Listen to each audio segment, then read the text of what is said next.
Hey guys, welcome to the channel. As you see in the thumbnail, what if Naruto had cursed Limitless 6 eyes with harem? Before I start, please do support for more awesome content, and subscribe my channel and like this video. Go support and follow the Chamblaze for writing that awesome fanfic, and also make sure to comment on this story. Link in the description. Naruto Uzumaki has been told since he could understand words that he was strong, but also that he was a cursed child. It all started on the night he was born, as an unknown man stole the Kyuubi no Yoko from his mother Kushina Uzumaki. This masked man then used the fox for unprecedented destruction, but that was stopped by his father Minato Namikaze. His mother begged his father to seal the fox back into her, so she could take it into death with her, but his father could not let that happen. So instead he summons the god of death to take half the Kyuubi as payment to seal the other half in their son. However, his mother was not outdone, as she was a worshipper of the Queen of Curses Ryomen Sukuna, summoning her to save her son, to Minato's horror. Dear Dad was pissed at that, a 16-year-old Naruto thought, heading for Konoha Academy. The Shinigami did as asked and sealed the Ien half inside Naruto, while Sukuna sealed herself inside Naruto as well to eventually devour the fox. Fufufu. Of course it did, my dear. He's so good and noble, while I am so evil and depraved, a sultry and seductive voice says. Kushina died knowing her child is safe, and Minato cursed her for cursing their child, but neither realized the power their child holds. For it is this power that Sukuna allowed herself to be sealed inside him and assimilated with his every cell. The Uzumaki were a clan traced back to the time of the Sage of Six Paths, while the Namikaze were a family traced back about a century and a half, but both families held secrets. The Uzumaki contained a bloodline called Limitless, which brings the concept of infinity into reality, allowing the user to manipulate and distort space at will. While the Namikaze had a capacity for a dojutsu called the Rakugan, or 6 eyes. It allows the user extraordinary perception and the ability to utilize jutsu with ease. It would be in Naruto that both worked in full sync and made him the strongest, also having the Queen of Curses to further amplify his power. After 3 years I finally get to be on a team Naruto muses.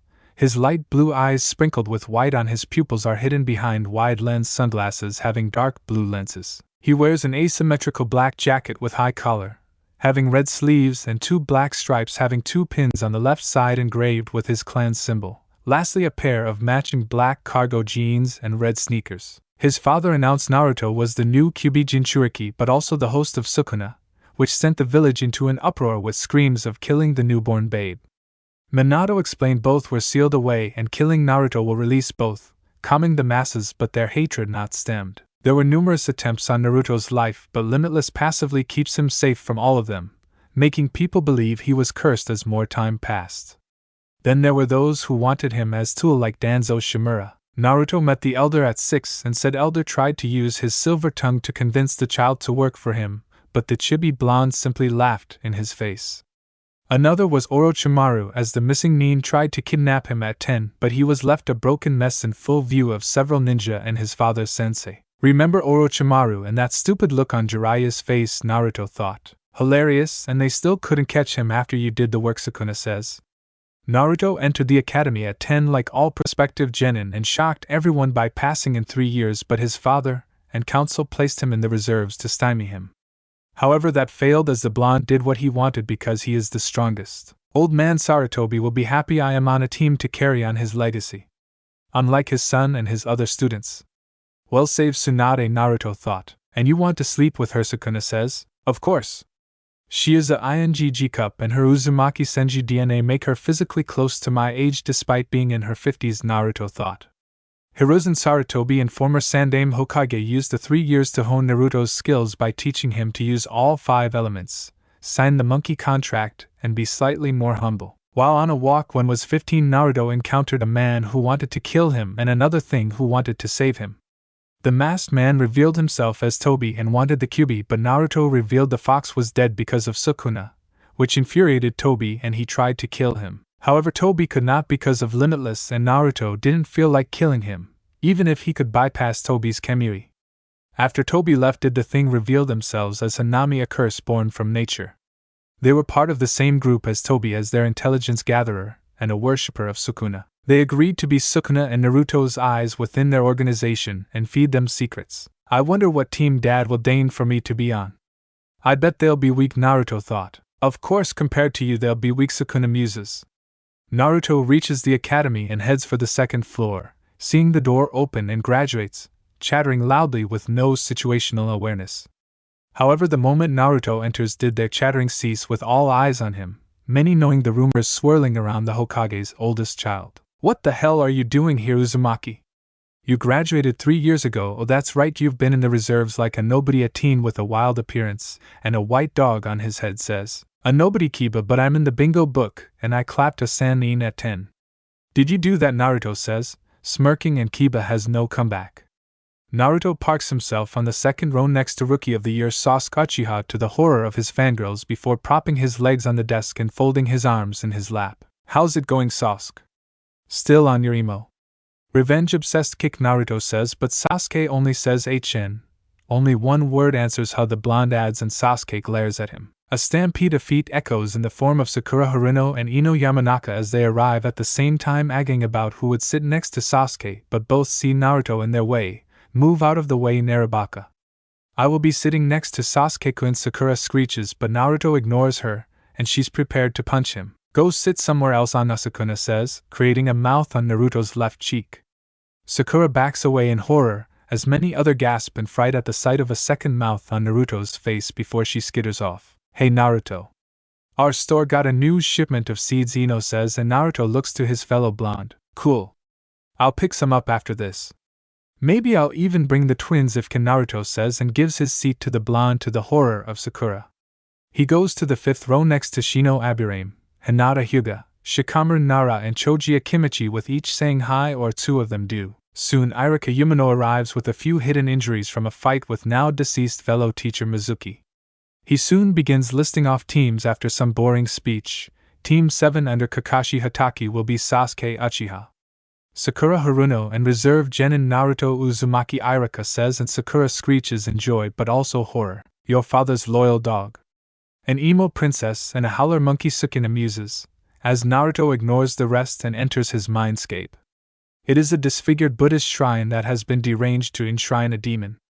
The shrine is surrounded by dark water and bull-shaped skulls on the ground. The structure itself has horns coming out of its roof and skulls hanging down from it, even a large fox skull. The entrances to the shrine have large, grotesque mouths on each side of the structure. Sukuna sits on a throne of bones with her light brown eyes drinking in her host, her long pink hair and long curly tresses. She has several unique tattoos on her scandalous body, mainly her forehead, nose, cheeks, torso, 2 lines on both her wrists, upper arms, circles on both her shoulders with a dot in each, 2 segmented curved lines on her chest, and 2 lines on her stomach hidden by a loose kimono. He must want me watching their oh so precious last Uchiha. Maybe he should have done better than let those old fools keep his ear and have Itachi kill them off, Naruto says. Itachi could be a strong opponent for you, dear, or even this pain character Hanami told us about, Sukuna says. True. They still believe I housed the Kyuubi. So an eventual clash will happen, Naruto says, and leaves his mindscape as Kurina Yuhi comes for her team. The raven hair beauty has uniquely red eyes with an extra ring in them, and wears an interesting red and white outfit. Naruto notices most of the other teams have already left, and the blonde sighs. Kakashi's nasty habit is showing. Bad impression for such a weak jonin, he says. How dare you say that? Sakura says. Because I am strong, Sakura, right, Kakashi, Naruto says. Looking up, and both look to see the silver-haired jonin. Team 7 follow me to the roof, Kakashi says, vanishing. The 3 head to the roof where Kakashi is waiting and reading his smut. Hello, my cute genin, now introduce yourselves, he says. What do you mean, sensei, Sakura says, and Naruto snorts loudly. He means name. Likes and dislikes, Naruto says. Naruto is right, Kakashi says, and gives a vague intro that only gives his name, as Naruto does the same. Sakura gives one that revolves around Sasuke and her hate of Ino, while Sasuke is vague but declares his ambition to kill his brother. Kakashi tells them to meet tomorrow for their real genin test with a 66% failure rate, to Sakura's horror, and not eat breakfast as they would throw it up. Kakashi and Naruto remain after the former dismisses them. I bet he told you that this team will pass. Mainly because Sasuke and those old peoples need to appease him, Naruto says. Will you actually help them pass, Kakashi says. Of course. I am the strongest after all, Naruto says, walking past him. He leaves and heads for the Yamanaka flower shop for some seeds for his garden. His place is near the Senju compound and given to him by his father to be as far from away him, but also his new wife and children. Greed motivates some. Who knew Shizen Kato was such a woman? Her children are not bad, Sukuna says. Indeed. Greed overcomes many. It's why I want to help Tsunade forget her. Well, she does have more competent apprentices, and one is a fellow Uzumaki Naruto muses, entering his home and slipping off his boots.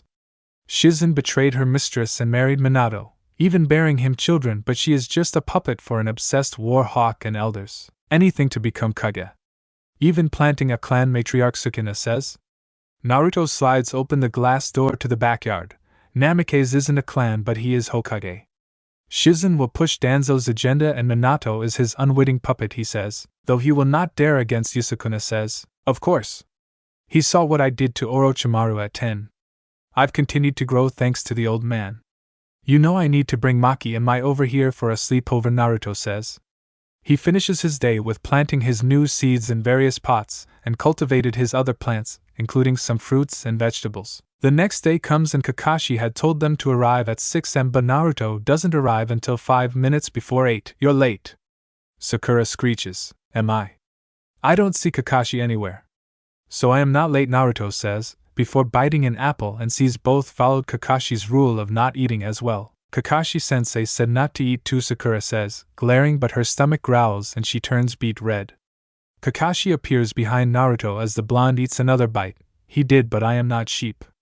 I think for myself, Naruto says. Well, since you're so excited. Let's begin the test, Kakashi says and holds up 2 silver bells. Your test is to take these bells from me, he adds. But there are 2 bells and 3 of us, Sakura says. True. So that means one of you will fail, Kakashi says, but the bells were gone. The true test is teamwork, to see if we can put our ego aside, but that fails with me, so how about I show them how strong I am, Naruto says, holding both bells. How did you do that? Sakura says. Naruto is special. He has 2 Kekkei Genkai working in sync, Kakashi say, and Naruto removes his glasses to show his eyes. I possess the Rikugen, or 6 eyes, from my father. Something he never manifested, and from my mom, Limitless. Together they make me the strongest, Sakura. Try throwing a punch at me, Naruto says. Sakura balls her fist and punches forward, but things slow down as she can't seem to reach him. What is going on? She screeches. Infinity, Naruto says and looks to Sasuke. Try a fireball, he adds, and Sasuke looks to Kakashi with him nodding. Naruto moves back and Sasuke weaves signs to Tiger into an inhale before spewing a fireball, but like Sakura's punching him doesn't reach the blonde. So nothing can hit him, Sakura says. Some can, but I won't say how, Naruto muses, slipping his sunglasses back on. Well, since we are now a team, let's take a mission, Kakashi says, but Naruto snorts and Kakashi holds up a finger to his mask. The newest iteration of Team 7 make their way towards the mission inside the Hokage Tower. What sort of mission, Sakura says. You'll see, Kakashi says, soon reaching Hiaur. Ni!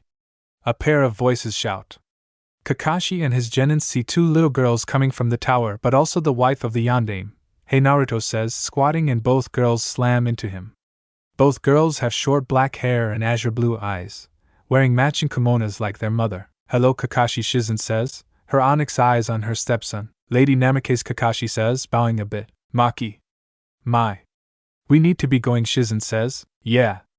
Listen to your weak mother, Naruto says, fixing Maki's glasses and ing their cheeks. By ni, the twins say, leaving with a glaring Shizen. How can you say that about Shizen-sama, Sakura says, and Naruto snorts with a laugh. Because she is. She betrayed her sensei for power, Naruto says, as they enter the tower, and the next 3 months of glorious D-rank missions, or week training begins. Our first C-rank as a team, Naruto says, as Team 7 were escorting a man called Tazuna back to Nami no Kuni. The last 3 months have been boring as Kakashi is a lazy teacher, in the case of Sakura which she is content with, and himself but not Sasuke with private sessions. A puddle soon comes into view as Naruto notices the game afoot and glances to Kakashi, who is nose deep in his smut and pretends to not notice. Once they pass, 2 men in gas masks and large claws on one hand come from the puddle, before wrapping Kakashi in serrated chains and ripping him apart in gory fashion. One down, one says. Sakura screams loudly while Sasuke freezes for a moment, but Naruto grins as both go for Tazuna. Not bad, Naruto says, raising a single finger as both were shocked. Naruto beat them to Tazuna. Jutsushiki Henten, aka Naruto says, as a red orb forms and both are blown back to everyone's shock. Naruto vanishes and appears behind to slam his elbow into one's back with a crack, fracturing his spine in the process. Gozu? The second says, seeing his brother collapse and not moving, but his breath hitches as Naruto caves in his chest with a kick. He belches up blood from his mask and falls over while Naruto smacks his hands. I'm finished, Kakashi, he calls out. Kakashi reveals himself as Sakura screams about seeing him dead, but he points to the destroyed wood. What was that, Uzumaki? Sasuke says. My Kekkei Genkai, Naruto says simply. Soon things devolve into Tazuna saying he lied because his country is poor and a man called Gato wanted him dead.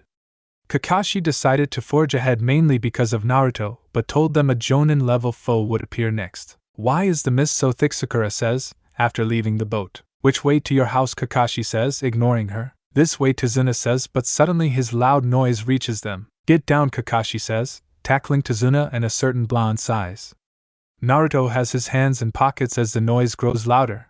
I am here, you know, he says, before a large Zanbato halts in front of him. Seems we have someone of skill, a voice says, ominously and seemingly from everywhere. And you sound weak, but looking at this sword, the Kubikura Bocho.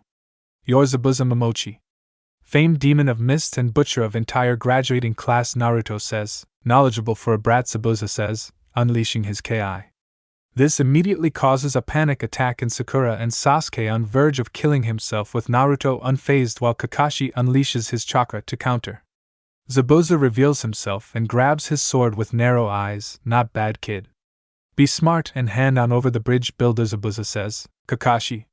Can I face him, Naruto says, smiling. Naruto, Kakashi says, but Naruto grins wider and Zabuza chuckles. So a delusional brat then. I've killed dozens like you kids, Zabuza says, and leaps back onto a small body water as the mist picks up.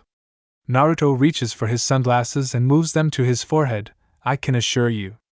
You've never killed someone like me, he says. Nice eyes, kid. I look forward to seeing them lifeless, Zabuza says, and raises his right with left in a half-ram sign. Ninpo, Kirigakure no Jutsu, he adds, and the mist grows even thicker. Naruto. Do not underestimate him, Kakashi says, moving Tazuna between him, Sasuke and Sakura. Naruto's shoulders tremble as a laugh escapes his lips. I've faced a Sannin and won. I'm not afraid of a weakling like Zabuza, he says. Weakling. Let's see how long you last, Zabuza says, seemingly from everywhere and reciting the 8 points he'll strike to kill them. Sakura and Sasuke are frantically looking around, as is Tazuna, but Kakashi remains calm. Zabuza is a master of silent killing, Kakashi says, but gasps as Zabuza appears in front of them and swinging his sword. However, Zabuza is yanked back into the mist by some force into a kunai, but water drips from his wound. Miza Bunshin, Naruto says, as the real Zabuza swings his sword, but it gets caught in infinity and forces him back. What's wrong, Zabuza? Still think I'm delusional, Naruto says, and tosses his sunglasses aside, grabbing a cloth from his back pocket, and covers his eyes. Now. I've given myself a handicap, Naruto says, a mocking tone in his voice.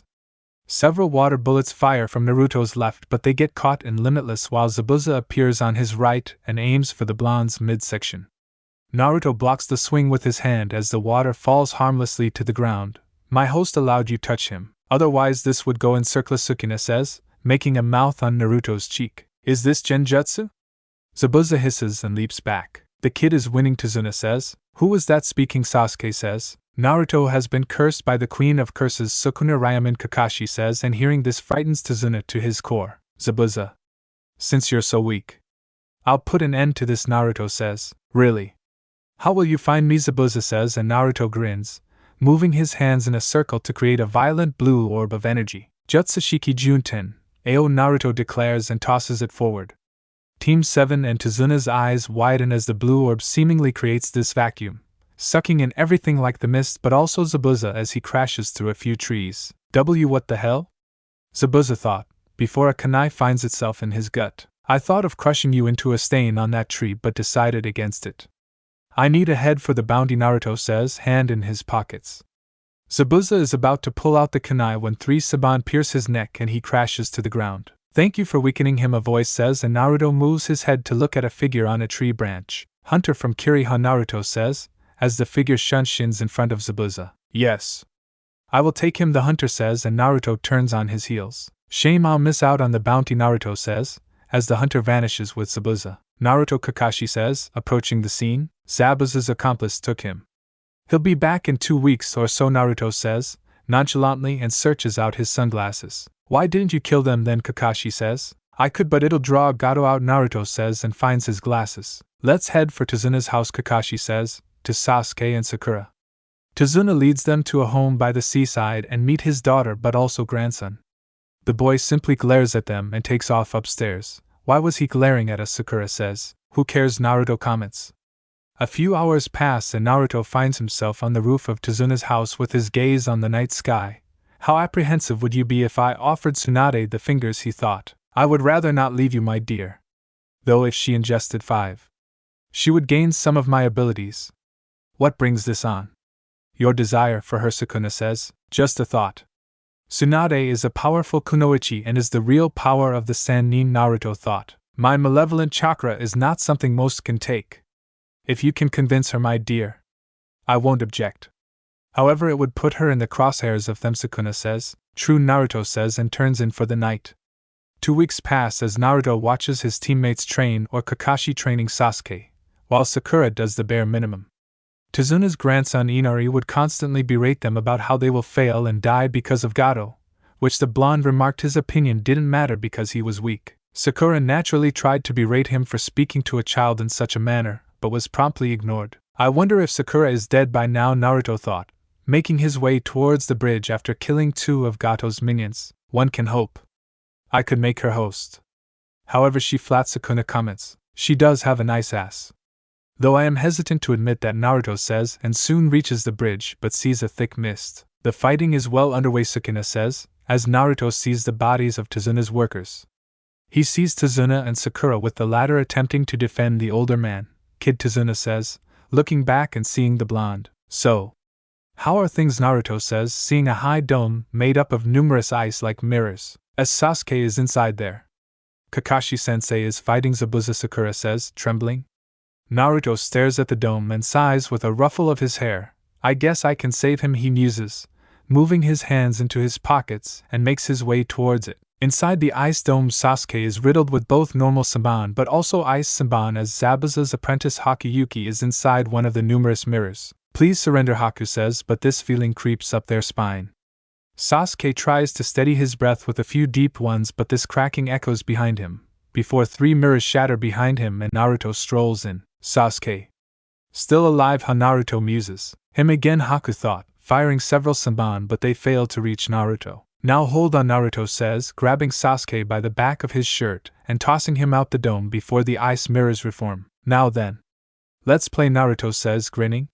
A few mere minutes later, Haku is crashing on the bridge with their mast cracked and left arm missing while the ice dome comes down. He's not human, Haku thought, struggling to a half-seated position, but the sound of chirping birds catches their attention. Looks like Zabuza is about to die, Naruto muses, before Haku manages to escape. A loud squelching echoes as Naruto finds Haku impaled on Kakashi's hand. Loyal to the end, Sukuna comments. What a useful tool. Not only have you given me my life but Kakashi's as well, Zabuza shouts, swinging his sword. Naruto appears behind Kakashi and Zabuza's sword gets caught in Limitless as the blonde points a finger, aka Naruto says, destroying Zabuza's heart with the red blast. Zabuza's eyes were wide and flickering as he staggers forward, dropping the Kubikura Bocho and crashes to the ground. Naruto?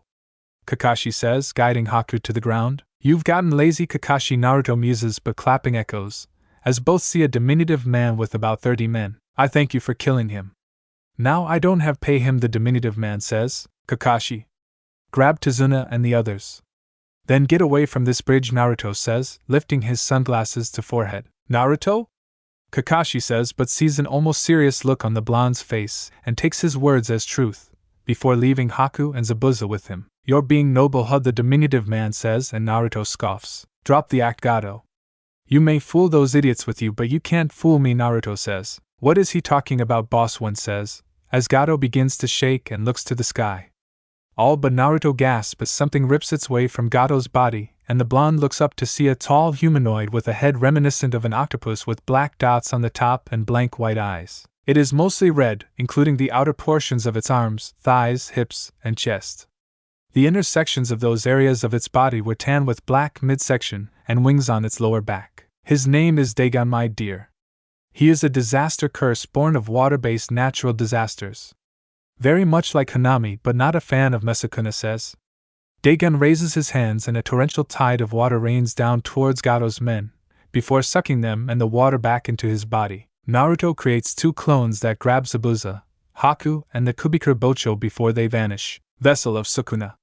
I will not waste time, Medagon says, and inscribes a seal on his stomach. Ryoiki Tenkai. Taon Hizen, he declares.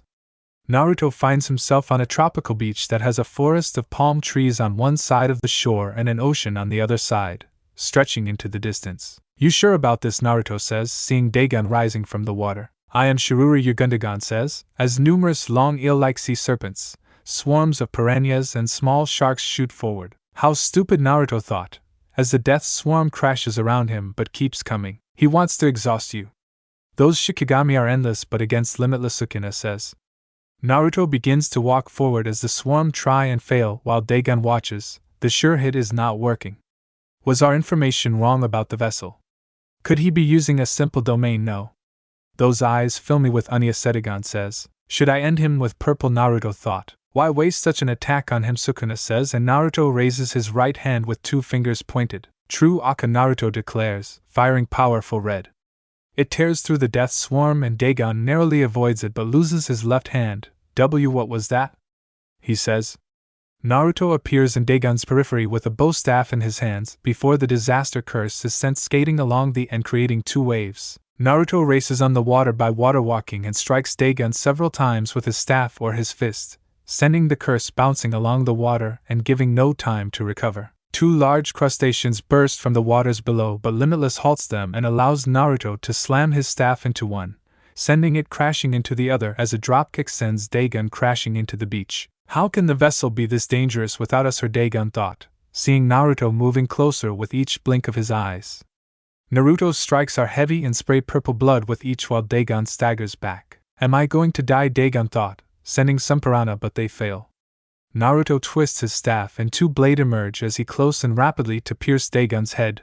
It's not over, Dagon says, opening his mouth, but Naruto fires a AK through his mouth. Yes, it is, Naruto says, as the domain come down while they crash on the bridge. Oh, others will come, Medagon says, before dying and breaks down. I hope they are strong, Naruto says, grinning wildly. You want to what? Naruto? Kakashi says.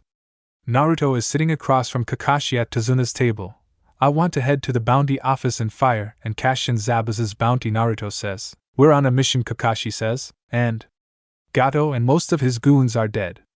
I'm sure the mighty Kakashi Hatake can handle some stragglers, Naruto says. I can't let you go, Naruto, Kakashi says, but Naruto scoffs. Do you think you stop me? Naruto says, lowering his glasses from his eyes.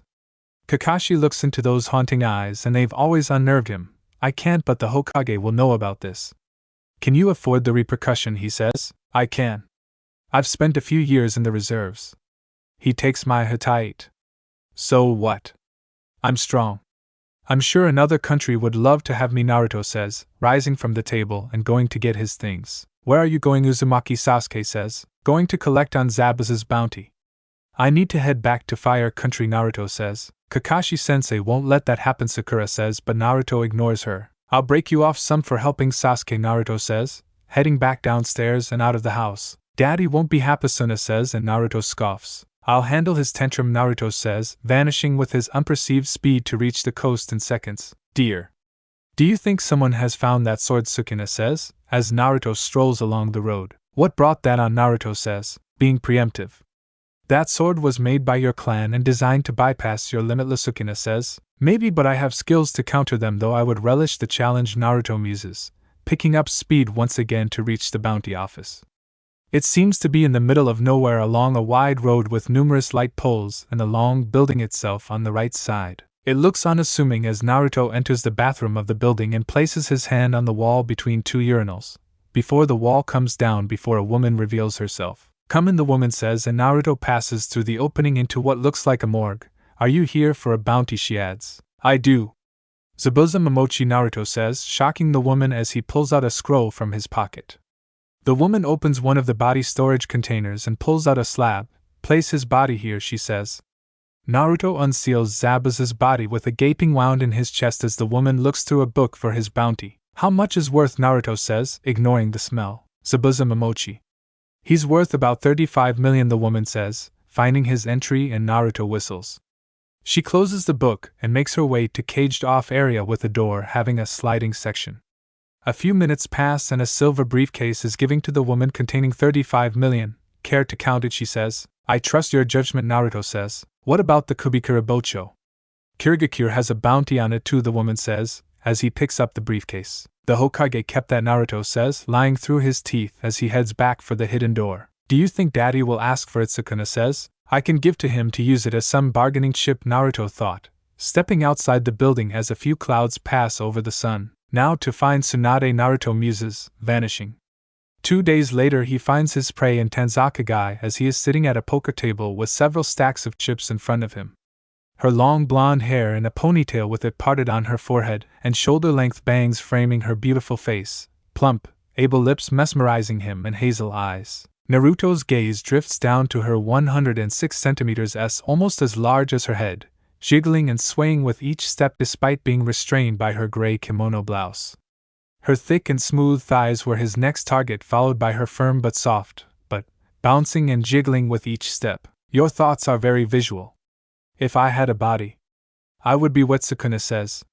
Naruto finishes his hand and takes his winnings to the glares of others. That's how much I want her, he thought, and closes in. Lady Tsunade, a voice says. Naruto looks to seize one of Tsunade's student that he found for her. How's it going, Yutaheim, he says, as Tsunade turns to see him. What the hell are you doing here, Uzumaki? Yutaheim says, glaring at the blonde.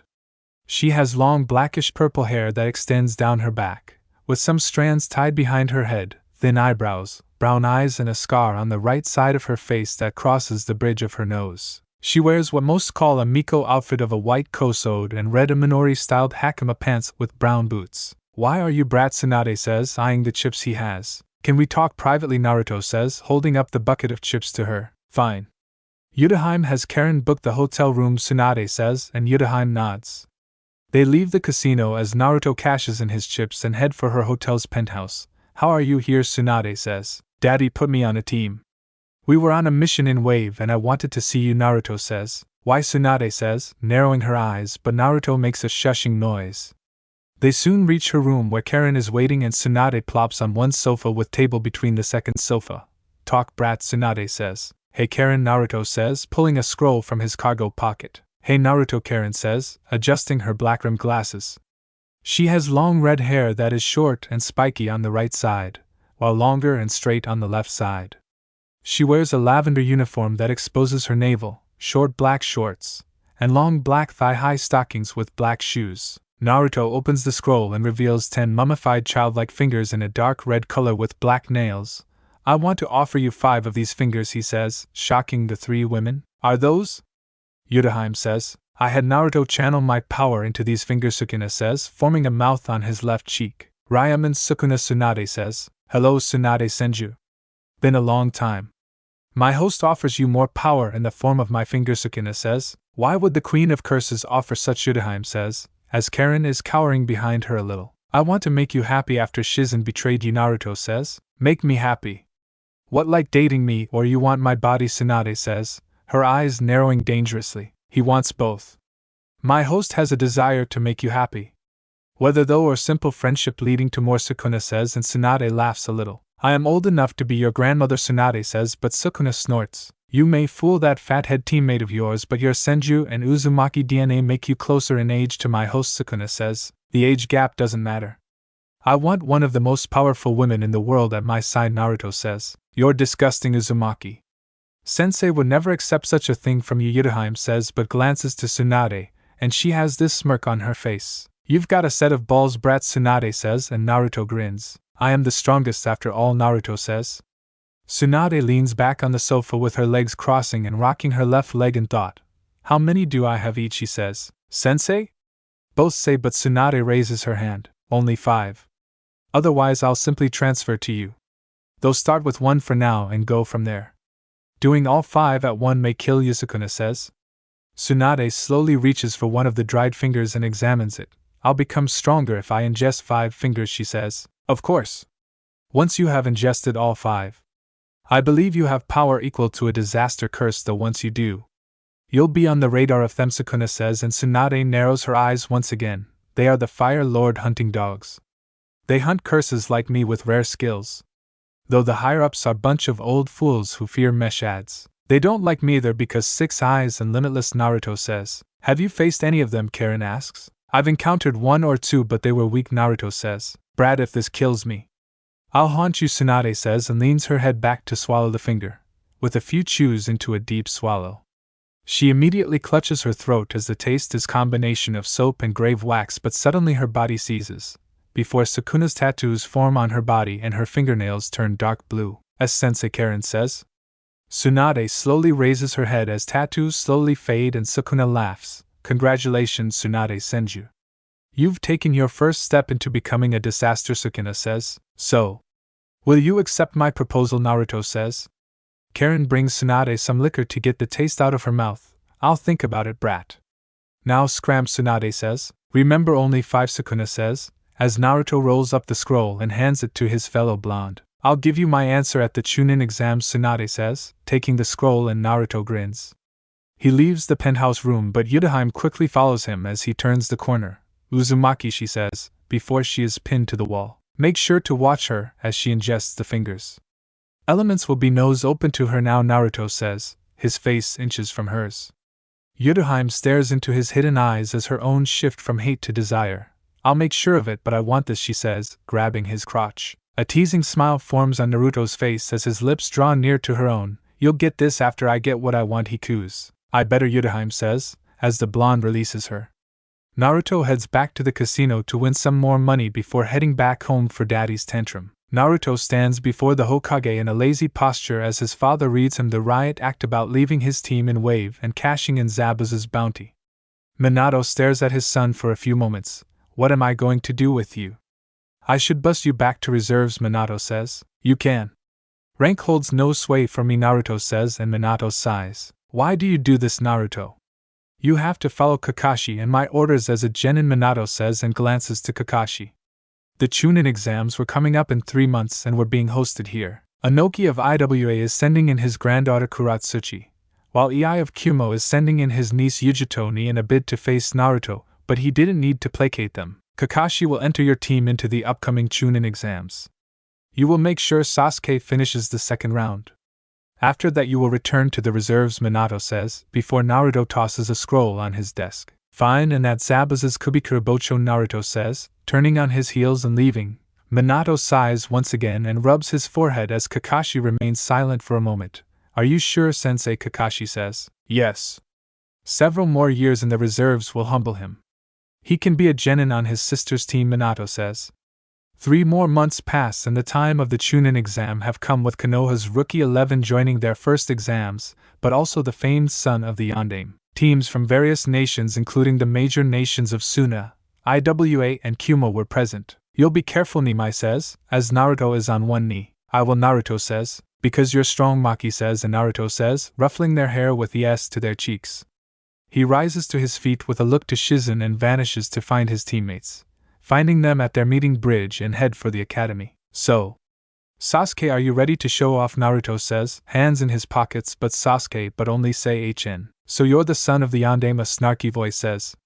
Team 7 turned to see a teen their age with vibrant pink eyes accentuated by her eyelashes running upwards at the corners and short black hair. She wears a red uniform with her right sleeve missing and a lapel over her right leg, the brown Iwagakure flak jacket, fishnet tights and a skirt over them, kunoichi sandals and a pair of gloves. I am, and who are you? Naruto says, his hidden eyes looking over her form. Kuratsuchi, granddaughter of the Sandaime Tsuchika Jinoki, a second voice says, and everyone sees a blonde.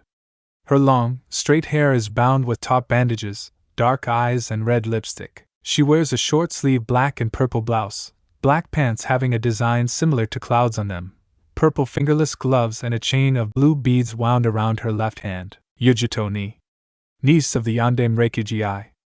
Quite the trio of ninja, Kuratsuchi comments. Sasuke stares between the three as Sakura stands behind him while Naruto chuckles, ho ho ho. We have 3 future Kage. Well, 2 if my old man doesn't wise up, Naruto says. About 30 feet from the meeting of future Kage were 3 of the Fire Lord's hunting dogs. Is that him? Kusagaki one says. She has long, Light blue hair with that extends past her shoulders and frame her forehead, dark, triangular eyebrows and asymmetric bangs. She wears a dark blue sweater and black cargos with boots, a sword strapped to back as well, Yamiwa Nobara Kusagaki says. She has mid-length brown hair that reaches to her neck that is styled with bangs that cover the right side of her forehead, orange eyes, long eyelashes and thin eyebrows. She wears a dark blue Gakurin-style top and a long matching skirt that reaches to just above her knees, black stockings and brown boots. It will not be easy to face him, the third of their trio, Kokichi Muta says. He has light peach skin and sharp brown eyes, black hair tied into a top knot above his head with a scar on his cheek. He wears a dark blue sweater with a white puffy scarf-like cloth around the collar, black cargo pants and combat boots. Regardless, we'll face him in the second round, Nobara says. Meanwhile, Naruto leaves Yujito and Kuratsuchi with a smile on his face. More girls to conquer, Sukuna says. Maybe, Naruto thought. Team 7 arrive at the academy as numerous Chunin hopeful were entering and handing in their slips for the exams to a few seated Chunin. Each of them hand in their papers and head inside amid a few whispers from older genin, but mainly from Konoha genin. Naruto and company climbed the floors towards the third, but once they reached the second floor a crowd were gathering. Hey, let us in! One genin shouts. Two older teens were blocking the door marked third and mocking anyone who tried to enter. You guys are so not ready for these exams, one says. What's going on, Sakura says, watching a genin being knocked back. You know what's going on, Sasuke, Naruto whispers. I do. Let's go, Sasuke says, and Team 7 move past the crowd to make their way to the real floor. Where are you going, a Konoha genin says, following Team 7 away from the group. Are you blind as well as dumb, Niji Hyuga of Team Guy, Naruto says, looking back with a smile on his face. You're the cursed son of the Yondaime, the second of the name, Tenten says, and you're a nobody like him. Who got lucky, Naruto says, pointing to the third of the team named Rock Lee. He was currently confessing his love for Sakura, but hears Naruto call him a nobody. How rude, Naruto, Uzumaki Lee says. It's not rude if it's fact. You may be good at taijutsu. However, what good is it if you can't hit your foe, Naruto says and turns on his heels. If you want to play with Sasuke, go ahead, he adds, waving. No need to break his spirit, Sukuna says. I'm not. His chakra may be close to civilian, but his body is different story. I wonder if Guy has unlocked it, Naruto thought, seeing Kakashi waiting. Where are Sasuke and Sakura, Kakashi says, but Naruto shrugs. You know what to do, he adds. He knows what to do, dog of Namikaze, Sukuna says, making a mouth on Naruto's cheek.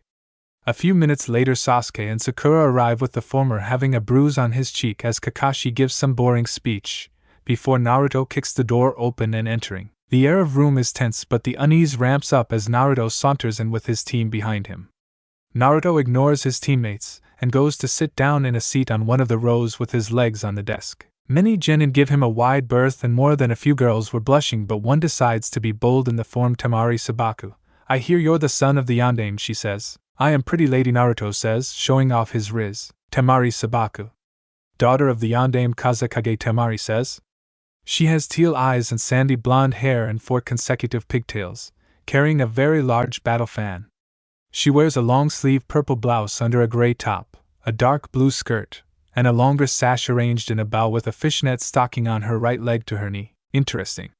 2 children of Yondaime, and is the one glaring, your brother, Naruto asks, as Temari looks to her brothers Kankuro and Gaara. Yes.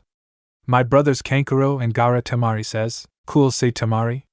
Maybe we should improve Sunakanoha relations sometime, Naruto says, but a commotion breaks out with the Odo team and declaring their superiority, but Ibiki Marino arrives with the proctors, admonishing the Odo team and getting everyone to sit down. Hey, Naruto, Ino says, taking a seat next to her fellow blonde. How's team life been going, Naruto asks, and Ino muses fine. Ibiki goes over the rules for the first round of a series of questions, and your team must score a combined amount of points of 250. Cheating was not allowed, and every time you are caught 20 points will deducted. Be caught 5 times and your whole team fails. Begin, Ibiki declares. The room devolves into silence save for pencils moving except for Naruto as the proctors watch like hawks with Ibiki in front. Naruto removes his sunglasses with eyes closed and wipes them with no regard for his test. Number 77 fail. One shouts and it begins as team fall from their weak cheating. Konoha's rookie 11 were using various methods of cheating, so did few others, namely Suna, Kusa, Oto, and Kumo. Naruto begins to notice a shift in temperature, as way to create some more tension for the would-be Chunin as more teams fall. Alright. Listen. I have an addendum for this exam. A final question. You can take the question or you can forfeit. However, taking this final question and get TI wrong, you will remain a genin forever, Ibiki says, shocking many of the genin. Are you serious? Kiba shouts. Very, Ibiki retorts. If that's true. There are genin here that have taken the exams before, Tamari says, and a few agree. Maybe, but this is my test, so those who refsu can raise their hands and try again next year, Ibiki says, smirking. Silence soon reigns and tension rises as the genin were debating on their choice and what sort of question Ibiki has, but slowly a few raise their hands. 10 minutes pass as Ibiki looks over everyone. Anyone else, he says, and no one says anything. Then you all pass, he adds, shocking everyone. Damn, Ibiki, a voice says, as a pair of S land on Naruto's head hidden behind a mesh bodysuit, and Ibiki covers his face while a few boys have nosebleeds. You're early, Anko, Ibiki says. Sorry about that, but Ibiki. You're losing your touch if this many passed, Anko says and looks to the genin. Let's go to my playground, kitty, she adds. You gonna speedrun this, Anko asks Naruto, as the blonde is picking up his team's Earth scroll. Naruto hands Anko his sunglasses and slips a black headband over his eyes. I would if was just me, but I have Mr. One-Word Answer and his howler monkey, he says. Sucks for you, Anko says. Yeah, and once I get him past this round, it's back to the reserves for me, Naruto says. Seriously? Anko says, and Naruto nods. Really sucks for you. But it'll give me time to introduce you to my friends, she adds, winking. Naruto smirks and makes his way back to his team. I can't believe you let that woman take you to see the star, Sukuna says. You're the one who suggested it, Naruto says, and Sukuna mutters, oh yeah. The second round soon begins as teams rush into the forest, but soon screams begin to fill it as teams begin to encounter each. About an hour later, Team 7 were looting the bodies of a team from AIM with Sakura looking sick. You should give up on being a ninja, Anasukuna says, from Naruto's cheek. Another Earth, Naruto says and tosses it to Sasuke. I have an idea. How about you two go ahead and I'll catch up, he adds. Are you serious? Sakura says. Let's go, Sasuke says, and Sakura immediately follow him, as Naruto pockets his hands. So who let the dogs off the leash, Naruto muses. Nobara and her team reveal themselves as Miwa has her sword out, but Kokichi isn't here, instead a brown puppet with green eyes. We need to execute the plan as it was laid out, Kokichi's puppet Mekamaru says. Will it work, Miwa says. Nobara pulls out a metal hammer with a heart stamped on it, and some nails. It has.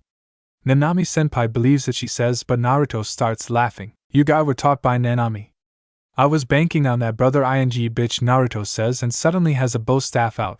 Since you were taught by Nanami, I'll give you a sporting chance, he adds, pulling down his headband, beckoning for them. Mekamaru rockets forward with boost on, but his teammates gasp as it wasn't getting caught in Limitless. He's not using Limitless, both girls thought, as Nobara fires several nails while Naruto avoids Mekamaru. Hairpin, Nobara thought, as the nails explode around Naruto. Mekamaru uses its sword option of multiple blades protruding from its forearm, along with its nails extending. Miwa remains motionless in an Aido stance for the right moment to strike. Naruto blocks and parries Mekamaru's strikes while avoiding Nobara's nails. Quite the skill, but what about you, little sword friend, Naruto says. Don't worry about Miwa, Mekamaru says, using Ultra Spin with its left arm.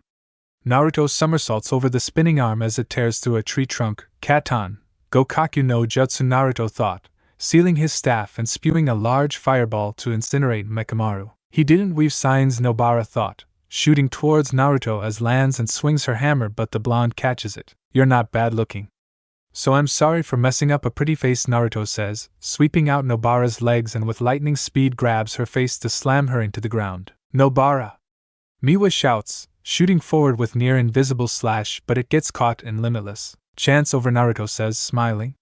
A second Mekamaru appears and is charging chakra from its mouth, but Naruto swipes his index and middle finger towards it. Cleave, Naruto says, as Mekamaru is sliced to pieces. Miwa falls to her knees and drops her sword as Naruto smiles. Well, this was mildly fun, he says, and turns on his heels. Tell Naomi I said hi, and tell those old fools who hide behind screens. I'm not a threat, he adds, pulling his cloth over his eyes and vanishing. Naruto moves through the forest to find his teammates, but is stopped by a figure rising from the forest floor. What brings you here, Hanami, Naruto says, landing. I saved 2 people from Orochimaru, but one was Markadanami says. They have a tan complexion with black lines running across their entire body. A helmet-like head that doesn't cover their teeth, branches for where their eyes are supposed to be, and 2 black lines that zigzag down their face. They wear black baggy pants with a white sash and a white cloth that covers their left arm, meaning he marked Sasuke. Where are they? Naruto says. I left them in hollowed out tree, Hanami says, as thanks for keeping them. I'll give you 2 fingers, Naruto says. Are you sure? Sukuna says from his right cheek. Might as well. Hanami saved from having to explain why Sasuke is dead.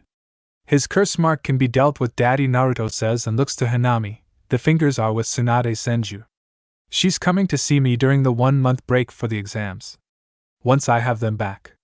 2 are yours, he adds. I will hold you to it. Akatsuki will send a team to test you soon, Hanami says, walking with Naruto. Who will Pain send?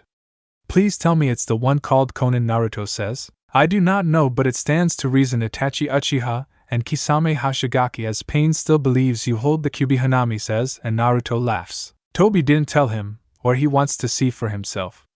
Either way it won't matter, Naruto says. I will return in 1 month's time, Hanami says, sinking into the forest floor. Naruto finds his team inside the hollow tree with Sasuke sweating profusely while Sakura is humping air in her sleep. I should find a heaven scroll and end this farce, Naruto thought, and check Sasuke's fever. Won't take me long to find a team, he says, turning to go as the members of the Odo team arrive. Where's Sasuke Uchiha? We want him, one says. His name is Zaku. Sasuke isn't here. Can I take a message, Naruto says. Let's kill him, the second member named Kin says. He's the Yandame's son, the last and leader, Dosa says. Zaku raises his hands to show a hole in the palm of each. Who cares? I'll kill him, then we can kill Sasuke, he sneers and shouts, decapitating airwaves. Naruto watches with his hands in his pockets as it tears through the ground but slams into Limitless to their shock. You were saying, Naruto says, his tone mocking Zaku. He grits his teeth in a rage and fires extreme decapitating airwaves in the form of a high-pressured mixture of sound waves and airwaves, but like before do no damage. Cleave, Naruto saying, pointing his index and middle fingers. Dosa and Kin's eyes as Zaku is bisected vertically. What the? Kin says but sees Naruto pointing at her. Both of you kneel, Naruto says, and both do so. Now who sent you, he adds. Orochimaru, Kin says. Orochimaru, huh?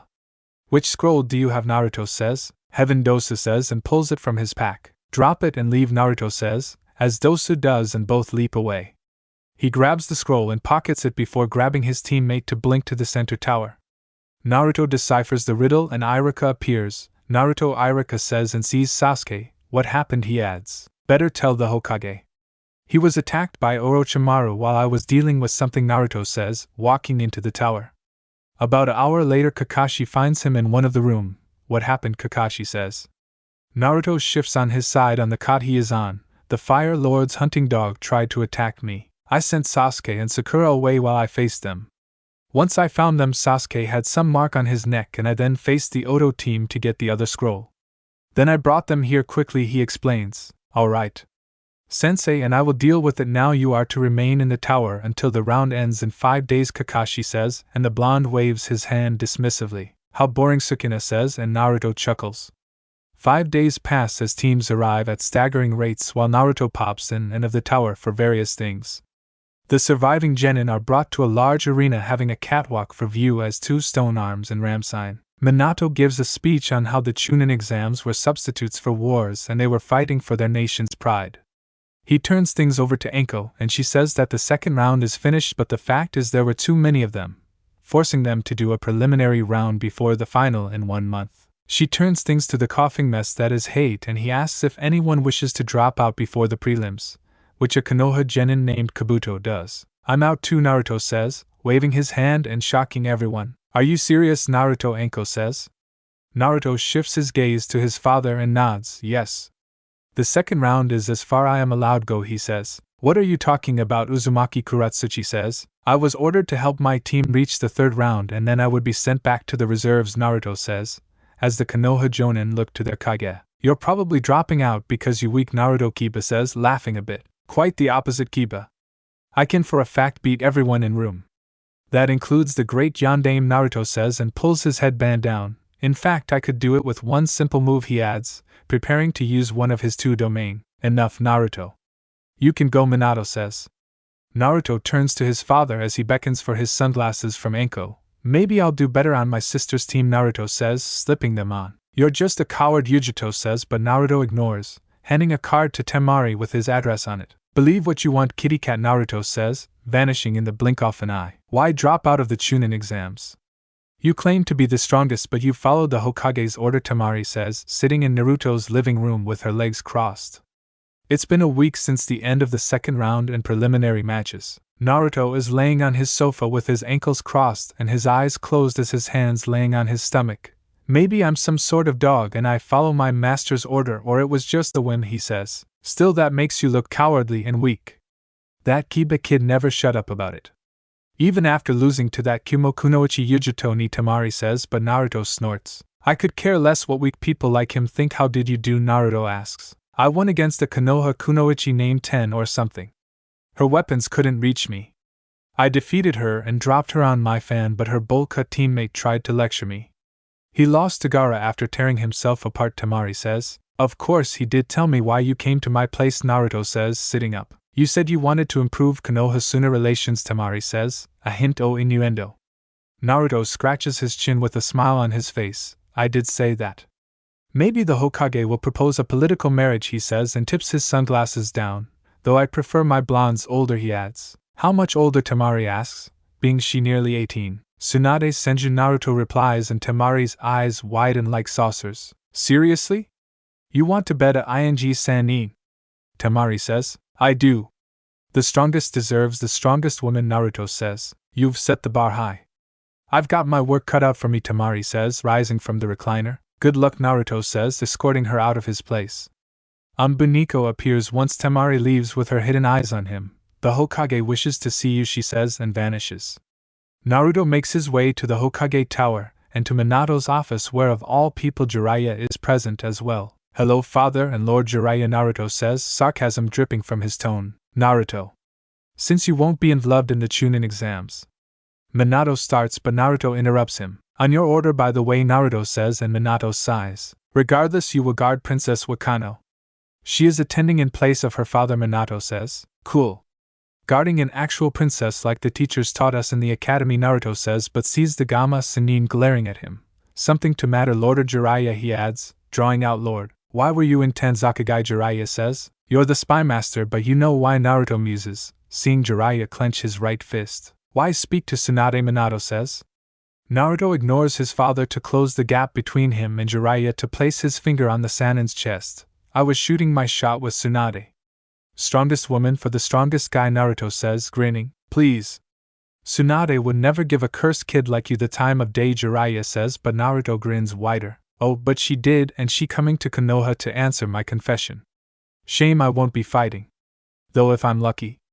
I'll do what you could never do, Naruto says, digging in the proverbial knife. Minato should have smothered you, Jiraiya says, nearly shouting. Sensei. Minato says, but Naruto laughs. And if Orochimaru was his sensei? Maybe things would have been different, Naruto says, jerking his thumb to his dad. Naruto, get out. Minato says, as Jiraiya looks on the verge of snapping. Fine, tell Princess Wakano. I look forward to protecting her, Naruto says, leaving through the window. He makes his way to the village proper but runs into Kuratsuchi. There he is, Mr. Strongest. Who dropped out, she says, mocking him. Naruto smiles and gets nose to nose with her, as he lifts his sunglasses to show his haunting eyes, but she looks away. Shame my Kagami told to.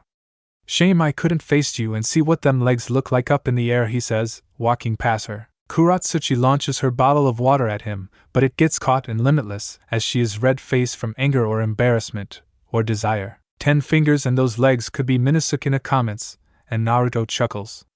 Unbeknownst to him, 2 twin girls see him pass as one takes his likeness to memory.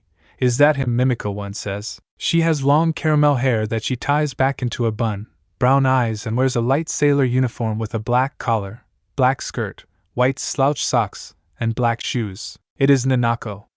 Sukuna's vessel, the second says. She has short black hair set in a bob cut with a symmetrical fringe above her brown eyes framed by eyelashes, wearing a black outfit with black stockings and shoes. The days pass as Chunin hopeful train for their matches in the finals, while important people from various nations descend upon Konoha to bet on the Chunin hopefuls. 2 days before the finals take place, Tsunade Senju returns to Konoha after nearly a 2-decade absence with her 2 apprentices. Minato tries and fails to speak to the Sannin, but she threatens to shatter his body like she once did to his perverted sensei concerning Kushina, Naruto, and Shizen. The blonde ignores her former student but coos over Maki and Mai, saying she will teach them far better than their parents before going to see her fellow blonde. Did you eat all 5? Naruto says, catching the scroll he gave her. Tsunade sits in a recliner with her legs crossed and dressed differently. She wears a tight white sweater to show off her girls, adding a low-cut corset vest, a pair of tight pants with some high-heel shoes, but one could see black pantyhose on her legs. Did you doubt me? Tsunade says, making a fist and Sukuna's tattoos form on body. Naruto heard from the old man that Tsunade was a brawler and could crush someone's skull with ease. No, but those fingers are something one does not do thoughtlessly, Naruto says, picking up his cold lemon-flavored tea. Well, I have taken them and survived. Now I need to answer your desire, but I wonder if you can handle me, Tsunade says, and Naruto grins. I can. Sukuna and Anko Mitarashi were good teachers, Naruto says, and Tsunade scoffs. Orochimaru's former student. Not bad. How does Yudahime fit into things? Tsunade says. I promised to take her virginity. She prefers the fairer but wants one time with a man, Naruto says. Tsunade picks up her hot tea with a snort. Of course, but if you want to sleep with someone. Approval goes through me and I join you, she says, and Naruto's eyes light up. Meaning, Naruto says. Yes. You and I are going to be a thing, Tsunade says. Congratulations, dear. The most powerful couple has been born, Sukuna says from his cheek. Now why did you drop out of the exams? Tsunade asks. Because I cashed in Zabuza's bounty and I came to see you. I didn't follow Kakashi's order. So I was ordered to get my team to the end of the second round, and I was busted back to reserves, Naruto replies. I'm surprised he wouldn't want to show you off. Inoki and I want to see you in action, Tsunade comments, and fully reveal his son is my host. He's too cowardly for that, Sukuna comments. Tsunade nods her head and rises from her chair to move to the sofa where Naruto is, taking a seat next to him and pulling his head into her lap as her S obscure his vision of the ceiling. So what does he have you doing? Tsunade asks. Guarding Princess Wakano, but that's fine, Naruto muses, and Tsunade strokes his head. Anyone worth betting on? Tsunade asks. Not from Konoha. Well, maybe Sasuke, but no guarantee, Naruto replies, and Tsunade scoffs. I'll see, Tsunade says and lifts Naruto's sunglasses. Your eyes scare many but not me. Now show me how well you can please me, she adds, and Naruto grins. Tsunade wouldn't regret choosing Naruto as, despite his age, could please her very well to the point she experiences multiple toe-curling orgasms. The younger blonde leaves Tsunade in a UL haze and takes a shower before heading for the Forest of Death a few hours after sunset. He lounges in a tree and sees Hanami rising from the ground. Yo, Naruto says, dropping down. Have things gone the way you want? Hanami says. They have. Tsunade has accepted my feelings and I have the strongest woman at my side, Naruto says, and pulls 2 fingers from his pocket. Your payment, he adds, tossing her the fingers. Hanami catches them and looks them over. Thank you. I will eat them in a more secure location, she says. Good luck, Naruto says. I will give you one more warning. A disaster will come to this village, Hanami says, sinking into the ground. Makes you wonder which, Sukuna says, as Naruto grins and heads back to the village to find Yudahime. 2 days later, Naruto is sitting in the private booth of the fire daimyo, but it is his daughter Wakano with several guards and attendants. Thank you for being my bodyguard, Wakano says. She is a woman in her late 20s with dark brown hair in a herringbone pattern and dark eyes. She wears a black uniform coat with light edges and red shoulder straps having the cuffs folded back 1/3 up her arm from the wrist, black gloves on her hands and a black shirt with matching edges to her uniform, and a ruby-like gem with a single ribbon necktie that stretches down into her uniform. She wears black trousers with a golden stripe down the length, and knee-high heeled boots having single-tie laces at the collar which folds over. Think nothing of it, your highness.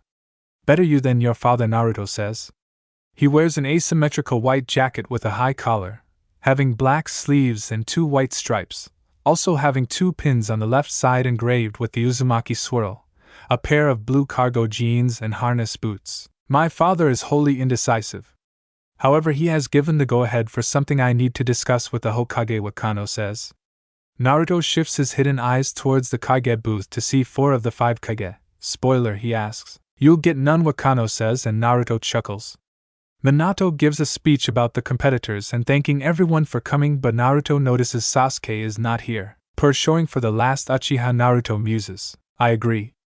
If he can't be on time for this. What about our clients, Wakano says. The first match is Niji of Konoha and Yujito of Kumo. Interesting matchup. Niji Hyuga is a prodigy, and Yujito-ni is the niece of the Reikage, Wakano says. Indeed. Then there is the tension between the Hyuga and Kumo for the incident some years ago, Naruto comments.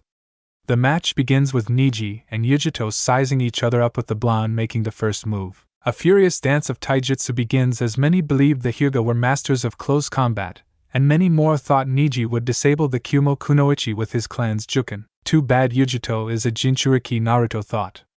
Niji tries in vain to close Yujito's tenketsu points, but her biju sends chakra through her body to keep them open.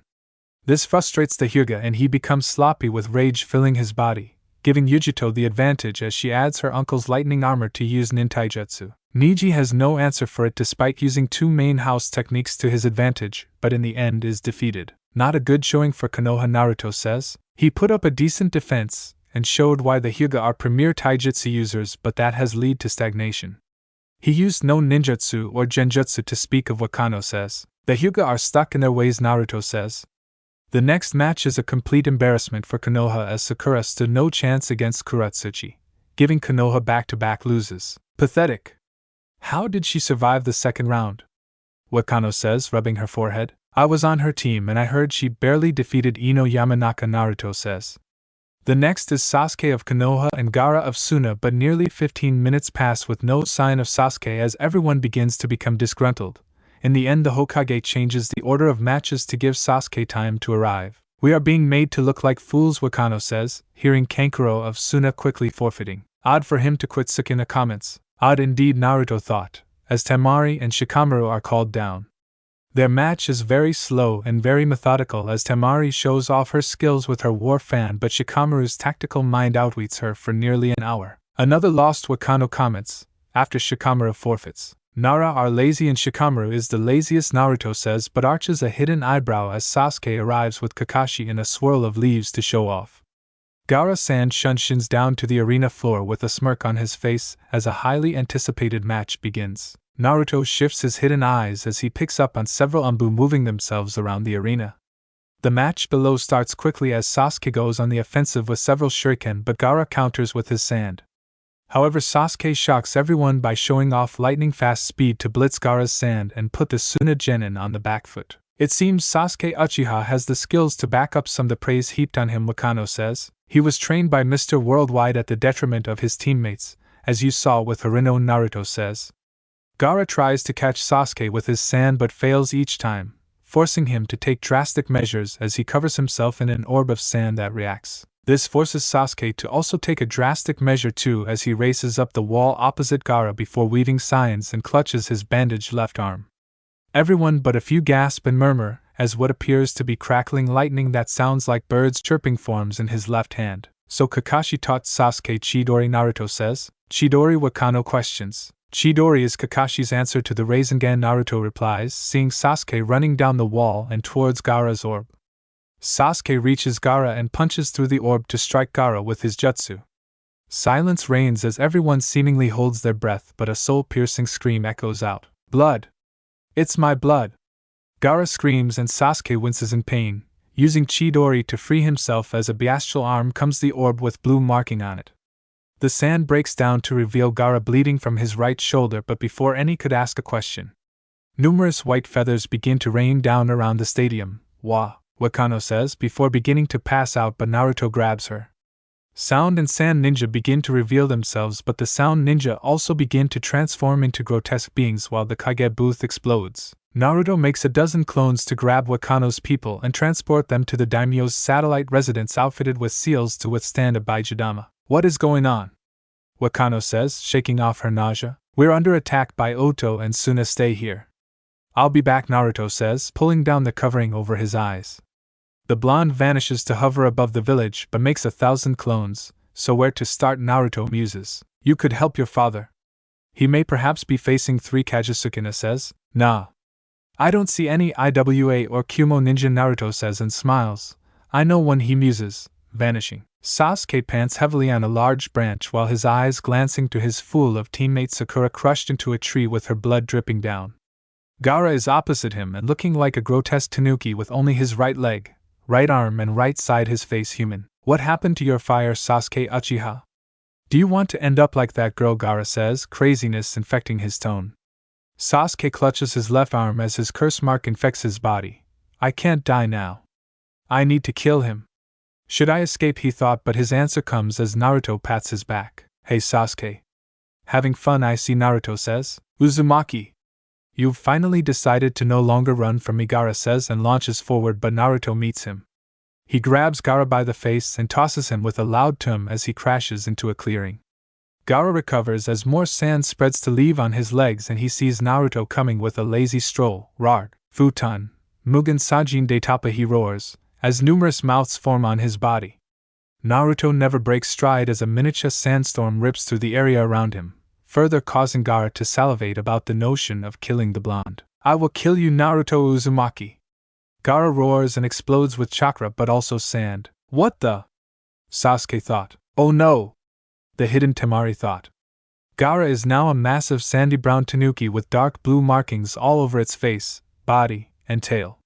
It has a jagged, concave mouth with no tongue and the sclerae of its eyes are black, having yellow irides and pupils that each takes the shape of a black four-pointed star with 4 black dots around it. Oh my! I get to fight a Biju, Naruto says, now hovering in front of Gaara's transformed form. Gaara emerges from the head of his monstrous form with hands formed into a ram sign. Tanuki Nairi no Jutsu, he shouts, before falling asleep and freeing Shikaku. Yahoo! I'm free! Now who's ready to die? Shikaku howls but sees Naruto. How about me? Naruto shouts, waving his hand wildly. Then let's do this, Hokaku, and expands his belly. Futon, Rankuden, he shouts, firing a hurricane-level gust of wind, but it simply curves around Naruto to destroy the area around them.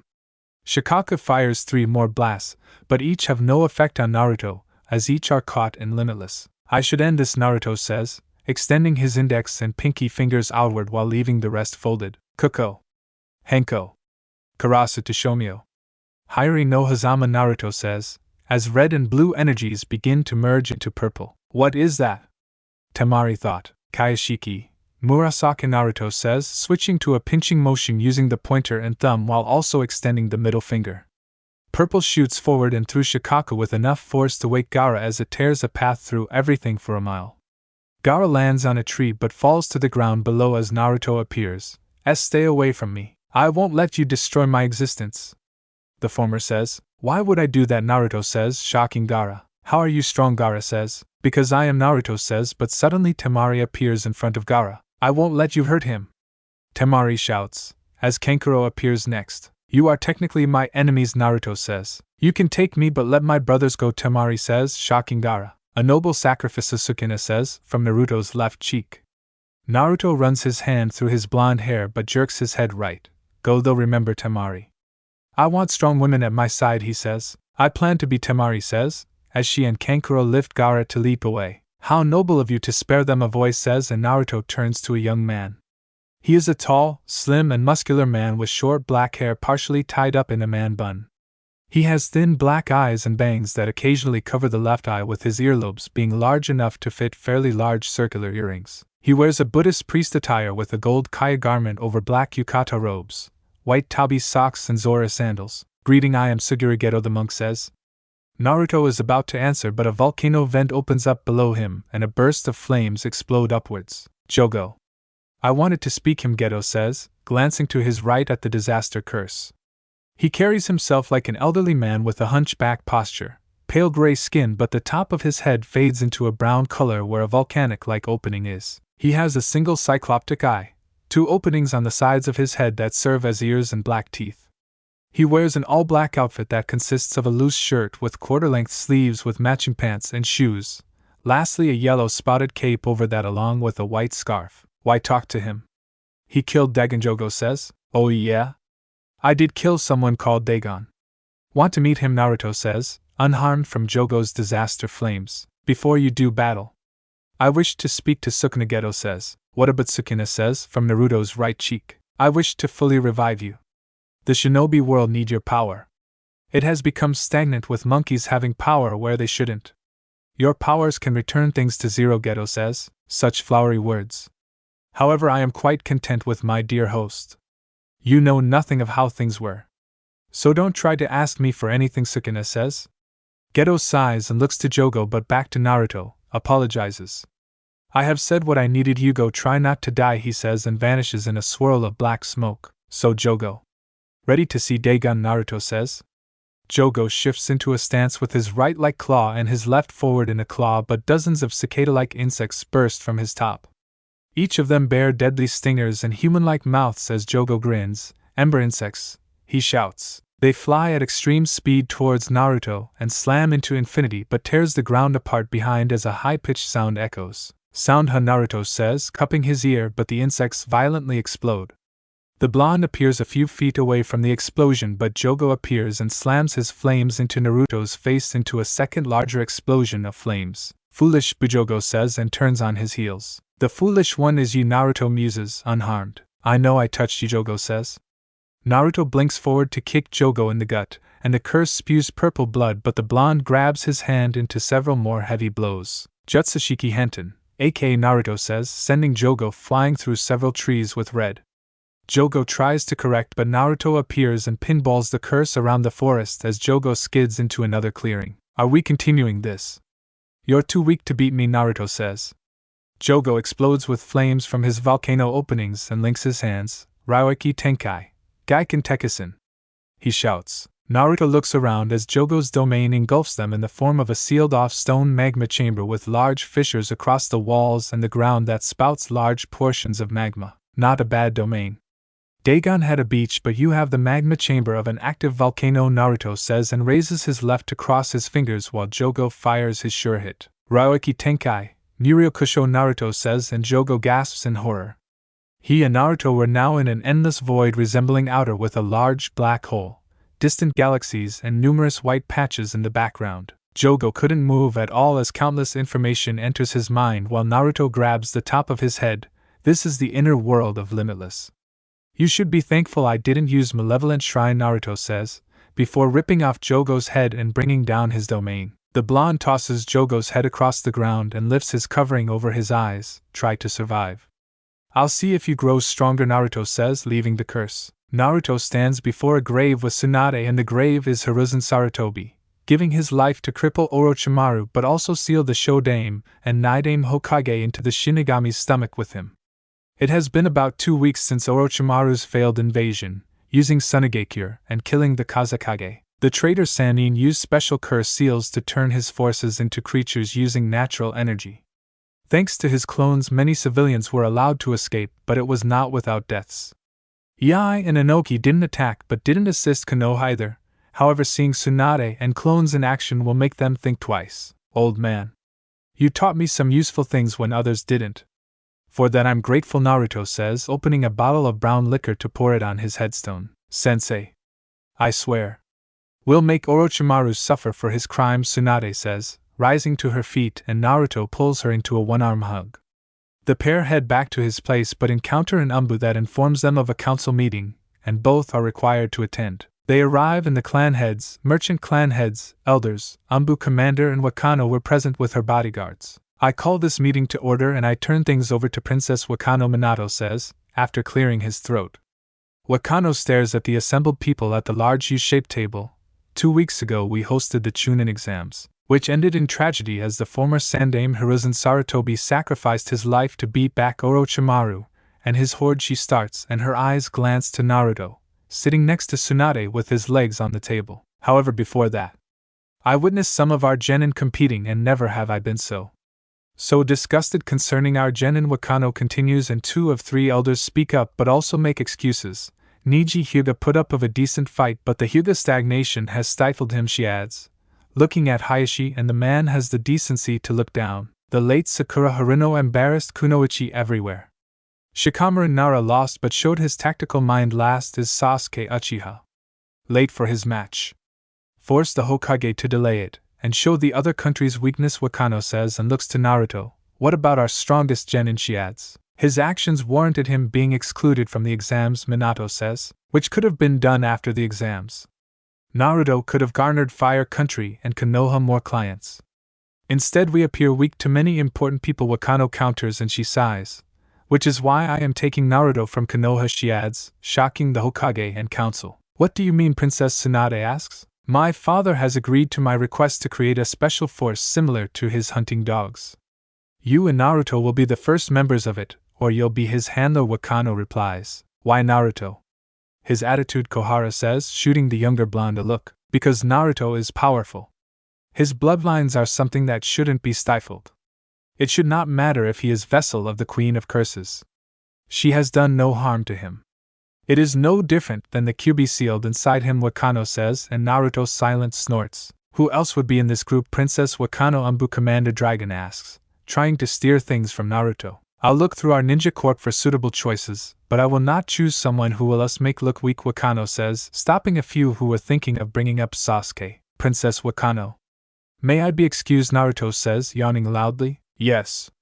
Tsunade will inform Yuen of what will expected of you, Wakano says. Naruto rises from his temple and asks Tsunade on the temple. See a doll, he says, and vanishes. Naruto hums a tune as he strolls through the village to find the twins and play with them for a bit.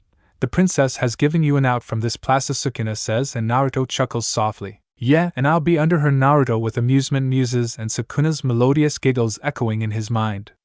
He continues his stroll as he walks on a path moving along a river, but stops as two figures were standing opposite him. One is taller than the other with a large wrapped bundle on their back, but both are wearing black cloaks having red clouds, conical straw hats adorned in small ornamental torques and tassels hanging down over their faces.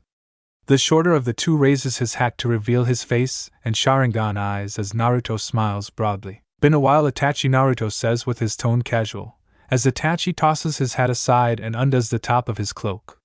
The wind blows as Itachi has his left hand resting lazily out of his cloak while his partner removes his hat. He has a distinctive shark-like appearance, complete with pale blue-gray, small, round, white eyes, 3 sets of curved facial markings under his eyes and sharp triangular teeth. I should introduce myself as well. I'm Kisame Hashigaki, Itachi's partner says, his voice rough and gravelly, further befitting his intimidating appearance. Naruto. I do not wish to fight you. So simply come with us, Itachi says, his voice calm, but Kisame grabs his bundle and slams it down to crack the ground. He seems to be one to fight back, Kisame says, raising his bundle and rests it on his shoulder. I do, but you'll never hit me.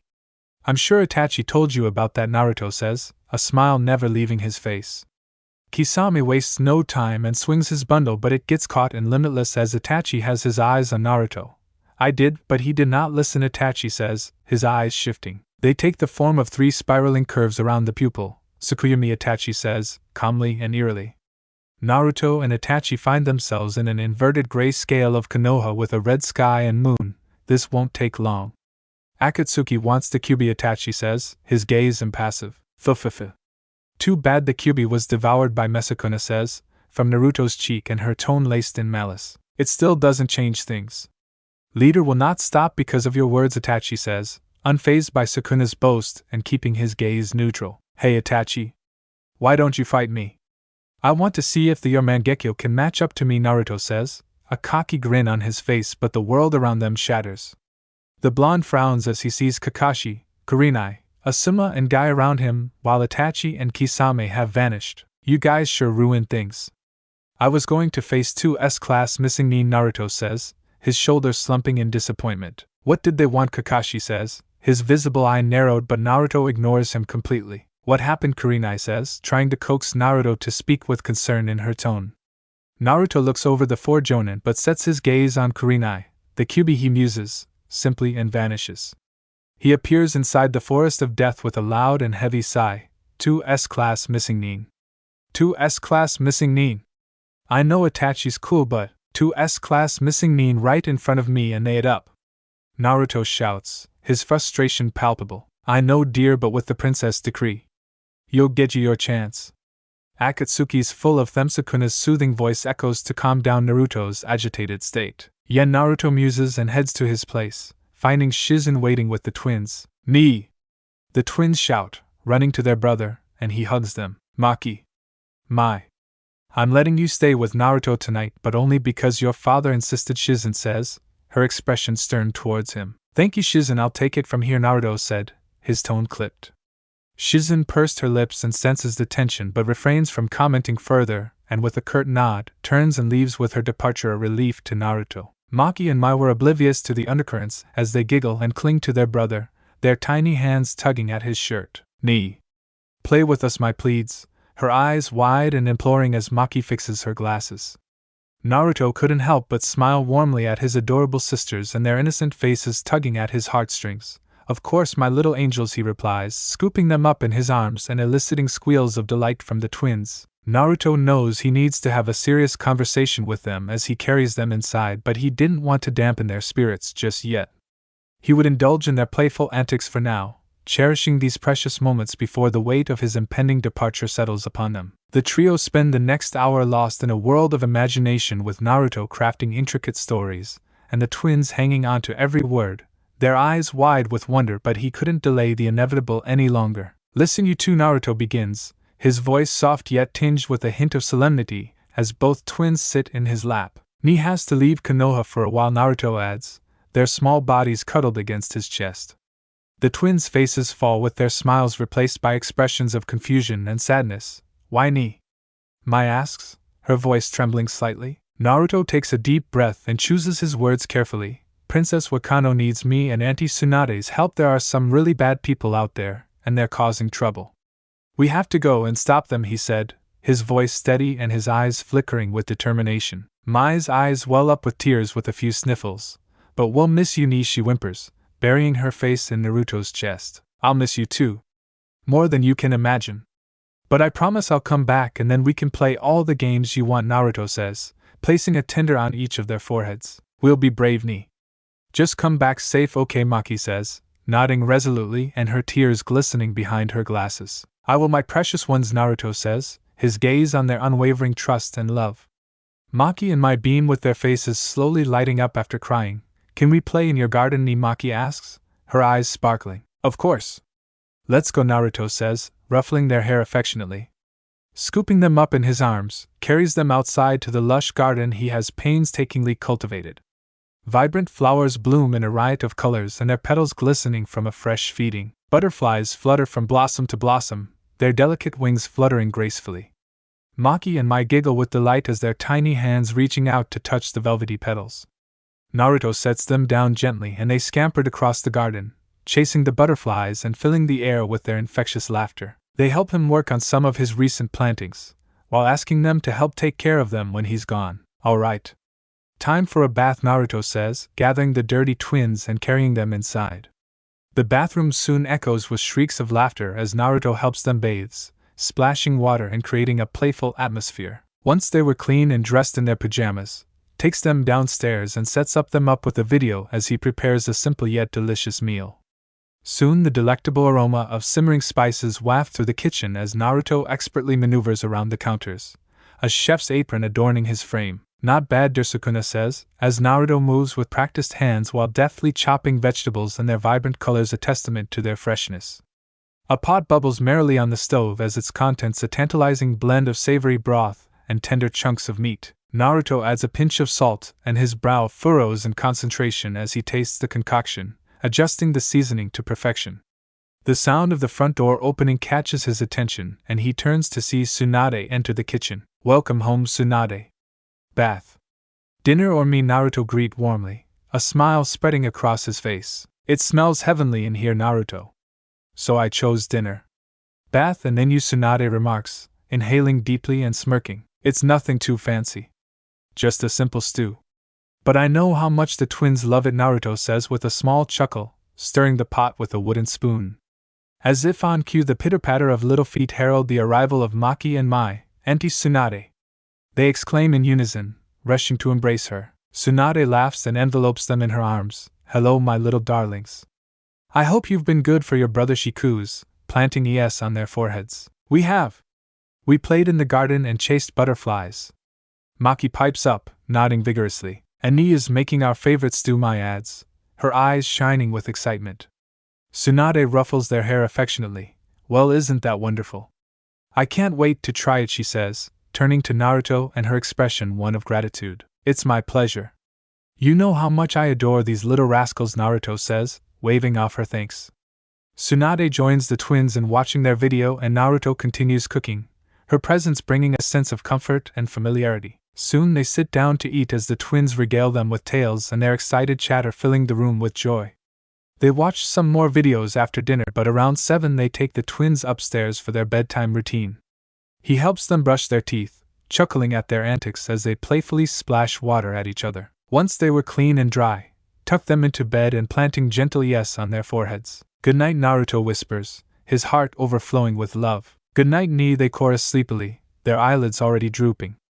Naruto tiptoes out of the room, leaving the door slightly ajar, and makes his way to the bedroom. He finds Tsunade lounging on the bed, and a serene smile graces her features as she watches him enter. "The twins are sound asleep," Naruto said, settling beside her, and he reaches out to gently tuck a stray lock of hair behind her ear. "You're a natural with them, Naruto." "They adore you," Tsunade says, leaning into his touch and her hazel eyes shining with affection. "They make it easy." "I love those little rascals more than anything," Naruto says, a faint blush on his cheeks. "Princess Wakano wants our first job to be heading to Suna. We're going to discuss the aftermath of the invasion and understand what drove Suna to align with Orochimaru," Tsunade says, her expression turning serious. "I see. It will be a delicate situation, to be sure. We'll need to tread carefully and approach this with diplomacy. Though if they push," Naruto says with his words trailing off, his brow furrowed. "Indeed. The alliance between Konoha and Suna is fragile at best. We must do everything in our power to mend the rift and prevent further conflict," Tsunade says, her lips pressed into a thin line. "We'll handle this together. We're the strongest couple. With your guidance and wisdom, I'm confident we can navigate these treacherous waters," Naruto says, reaching out and taking her hand to give it a small "now." "We'll leave for Suna in 3 days. Before we depart, I need you to make a stop at the Konoha Armory. There's a special order waiting for us from Princess Wakano," Tsunade said, her voice taking on a more serious tone. "A special order? What is it?" Naruto asks, his brow furrowed and his curiosity piqued. A faint smirk tugs at the corner of Tsunade's lips. "Just something to signify our role as Princess Wakano's hunting dogs," she replies, her hazel eyes glinting with a hint of mischief. "I can't wait. It'll be interesting to serve as Princess Wakano's hunting dog," Naruto says, grinning widely and his azure eyes sparkling with excitement. Tsunade smiles and leans closer until their faces were mere inches apart with a hint of mischief. "Well, before we go to sleep, I think I need some stress relief," she says, licking her lips suggestively. Naruto chuckles softly as his haunting eyes twinkling with amusement and desire while his warm breath caresses Tsunade's lips tantalizingly. "Is that so?" he murmurs, his voice low and husky, but quickly captures her plump lips in a searing. Tsunade melts into the with fingers tangling in his golden locks. "I'll make you come all over me," she coos against his lips as her tone is laced with a sultry promise that sends a delicious shiver down his spine. The next day, as Naruto strolls through the bustling streets of Konoha, his azure eyes sparkling with anticipation and hidden by his wide-lensed sunglasses, he couldn't wait to pick up the special order from Princess Wakano, his mind already whirring with possibilities. But as he turns a corner, catches sight of Sasuke with the Uchiha's dark eyes narrowing into a piercing glare. Naruto couldn't help but smirk with his confidence unwavering. "Hey Sasuke," he greets, his tone laced with a hint of amusement. Sasuke's jaw clenches with his hands balling into fists at his sides and glares heatedly. "Why was Itachi looking for you?" he demands, his voice laced with venom. Naruto's smirk widens and his hidden eyes dance with mirth.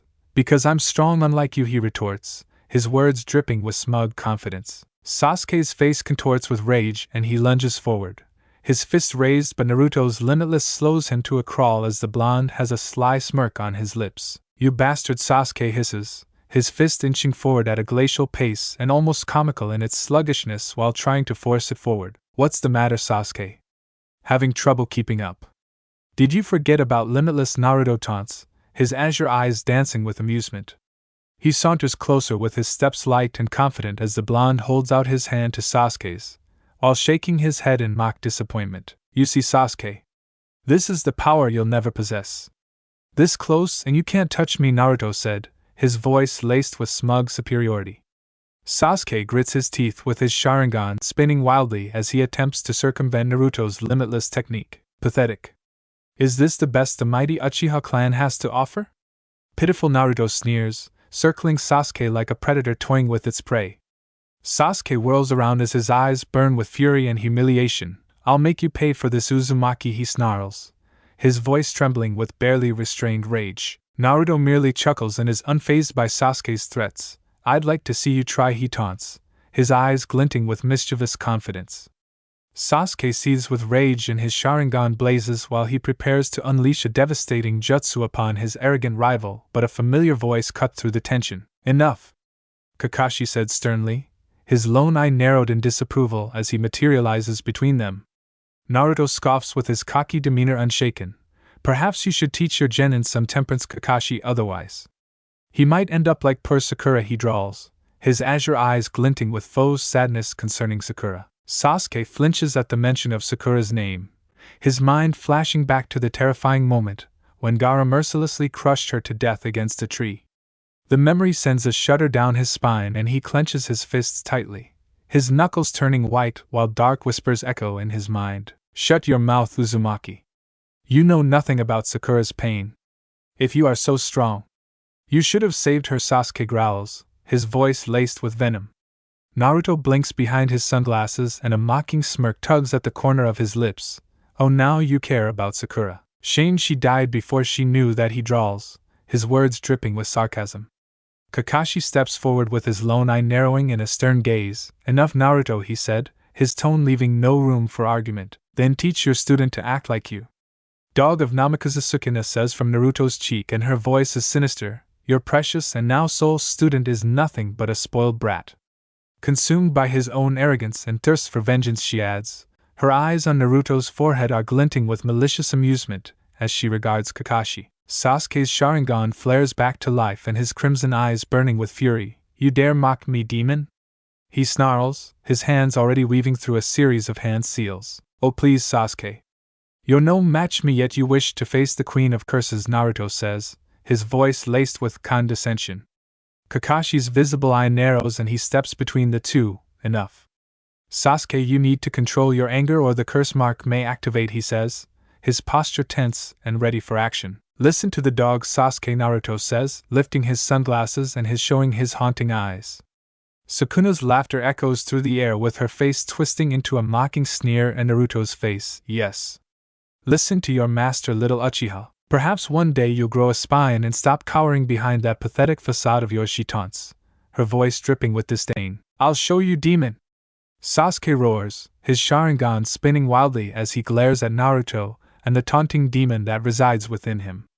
Naruto simply smirks and his azure eyes glint with confidence. "Anytime you're ready," he goads, his stance relaxed and nonchalant as he moves past them. His mocking smirk falters as he strolls down the bustling street, his eyes catching sight of a familiar figure. Ino stands a few paces away with her usual vibrant demeanor dimmed by puffy eyes and a somber expression. Naruto slows his pace instinctively with concern now flickering across his features. Ino notices him as she musters a feeble wave, her lips curving into a fragile smile that never quite reaches her eyes. Naruto returns the gesture with his brow furrowing slightly as he contemplates approaching her. "Ino," Naruto calls out, his voice gentle yet tinged with curiosity. Ino's gaze meets his and for a fleeting moment, her mask of composure seemed to waver, revealing a glimpse of the turmoil that lurks beneath the surface. "Naruto," Ino acknowledges, her tone lacking its usual vivacity. Naruto closed the distance between them and his azure eyes studying her carefully. "Are you alright?" he inquires, unable to ignore the telltale signs of distress that clings to her. Ino hesitates as her fingers fidget with the hem of her shirt. I'm fine," she replies, though the tremor in her voice betrays her words. Naruto's expression softens, and he reaches out to place a comforting hand on her shoulder. "You don't have to put on a brave face with me, Ino. She was your friend," he murmurs, his gaze unwavering. A solitary tear trickles down her cheek with her facade crumbling under the weight of her emotions. "Losing Sakura has really hit me hard," she confesses, her voice wavering with unshed tears. Naruto steps forward and envelopes Ino in a warm embrace with his arms wrapping around her trembling form. "I know," he murmurs, his tone laced with understanding despite his earlier mockery of Sakura. Ino leans into his comforting embrace and drawing strength from his unwavering presence. "How can you be so sure?" she asks, her voice muffled against his shoulder. "I mopped the floor with Gaara during the invasion. And when I go to Suna with Tsunade, I can do it again for you," Naruto states matter-of-factly. Ino pulls back slightly with her eyes widening at his words. A faint snort escapes her lips, and she shakes her head in disbelief. "You're crazy, you know that," she remarks, a hint of her usual spirit resurfacing. Maybe a little, Naruto muses with a wink at her attempt in levity. A flicker of appreciation passes through Ino's eyes and she nods with her shoulders straightening ever so slightly. "Thanks, Naruto," she murmurs, taking a deep breath to compose herself. Ino excuses herself with a final squeeze of his hand, her steps a little lighter than before. Naruto watches Ino's retreating form, her figure soon disappearing around the corner. "Oh, Tsunade is going to be so mad when she finds out about you, Ino." But then there is Temari, Sukuna says, her lips curled into a mocking smirk and teasing amusement in her tone. "Don't be ridiculous. Ino's just an acquaintance." "Tsunade won't mind," Naruto says, rolling his eyes at the curse's antics. "Keep telling yourself that, my dear. Maybe if you believe it hard enough, it'll become true and you'll get your blonde harem," Sukuna says with a light, her tone sharp and derisive. "Yes. An all-blonde threesome would be amazing. Maybe we could even invite Temari to make it a foursome," Naruto thought, a sly grin spreading across his lips and continuing his stroll. Naruto steps slow as he approaches Konoha Armory, his mind still buzzing with the lingering traces of his suggestive banter with Sukuna. The large and fortified building looms before him, its sturdy walls a testament to the village's military might. He pushes open the doors, a cool breeze washing over him, carrying the scent of polished metal and leather. The interior is moderately lit, rows of weapons and armor lining the walls. At the far end of the room is a young woman sitting behind a desk, her attention focused on a stack of papers. "Welcome," the girl says absent-mindedly. Naruto saunters towards her with his confident stride drawing her gaze, and the moment their eyes met, a rosy blush blooms across her cheeks and she fumbles with the papers in her hands. Can I help you?" she stammers, her voice barely audible. A smirk tugs at the corner of Naruto's lips as he lowers his sunglasses slightly, and revealing his piercing azure eyes, "I'm here to pick up a package from Princess Wakano," he said, his voice smooth and tinged with amusement. The girl's eyes widen and she seems to lose herself in his gaze for a moment as Naruto clears his throat gently, snapping her back to reality. "Oh, yes, of course. Princess Wakano's order." "Let me fetch that for you," she exclaims, blinking rapidly as she scrambles to regain her composure. She hurries to the back room and leaving Naruto alone with his thoughts. My. You are indeed a charmer," Sukuna teases, her voice echoing on his cheek. "Can't help it if I have that effect on people," Naruto muses, chuckling softly and rolling on the ball of his feet. The girl returns moments later with her arms laden by a large package wrapped in fine silk, and she places it on the counter, her fingers lingering on the smooth fabric. "These are coats, made with chakra-conductive fabric. They're designed for various terrains and climates. Princess Wakano spared no expense in their creation," she explains, her voice steadier now but still tinged with a hint of shyness. "Sounds impressive.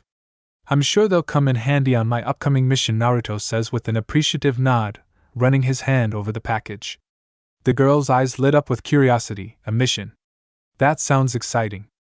I don't suppose you could tell me more about it," she said, leaning forward slightly. "Sorry, but that's classified information," Naruto says with a playful glint in his eye. The girl's lips curve into a small pout with her disappointment evident. A spark of mischief soon lights up her eyes instead. "Well, if you can't tell me about your mission, could you maybe strike a few poses for me instead?" she said, holding her hands in a begging motion. "Poses? What for?" Naruto asks, his azure eyes twinkling with amusement. "Oh, you know, for reference. I'm an aspiring artist and well, you'd make a great model for a shinobi sketch," the girl says, her cheeks flushed in a deeper shade of pink. A low chuckle rumbles in Naruto's chest and he glances around the empty armory but then back at the eager girl. "All right. But just a couple," he concedes with a grin. He steps back from the counter, giving himself some space and with fluid grace, shifted into a stance. His hip is cocked with his hand on it, and slips off his sunglasses to slip the temples into his mouth as the girl's eyes widen, drinking in every detail. "How's this?" Naruto asks, his voice tinged with playfulness. "Perfect," she exclaims, fumbling for a sketch pad hidden beneath the counter. Her pencil flies across the paper, capturing his pose with quick and sure strokes. Naruto holds the pose for a moment longer, then smoothly transitions into another, and this one is a more relaxed posture of one hand on his hip, the other casually running through his spiky blonde hair. The sunlight streaming through the windows catches his features, highlighting the strong line of his jaw and the mischievous glint in his eyes. The girl's pencil pauses mid-stroke with her breath catching in her throat, Wow, she murmurs, almost to herself. Aren't you just the perfect little model? Sukuna echoes in his mind, dripping with desire and seduction. Naruto maintains his pose with a roguish grin playing on his lips and ignoring Sukuna's lust. Is this one good too? He asks, his voice low and smooth. The girl nods enthusiastically with her pencil resuming its frantic dance across the paper. It's amazing, she breathes, her eyes flicking between Naruto and her sketch.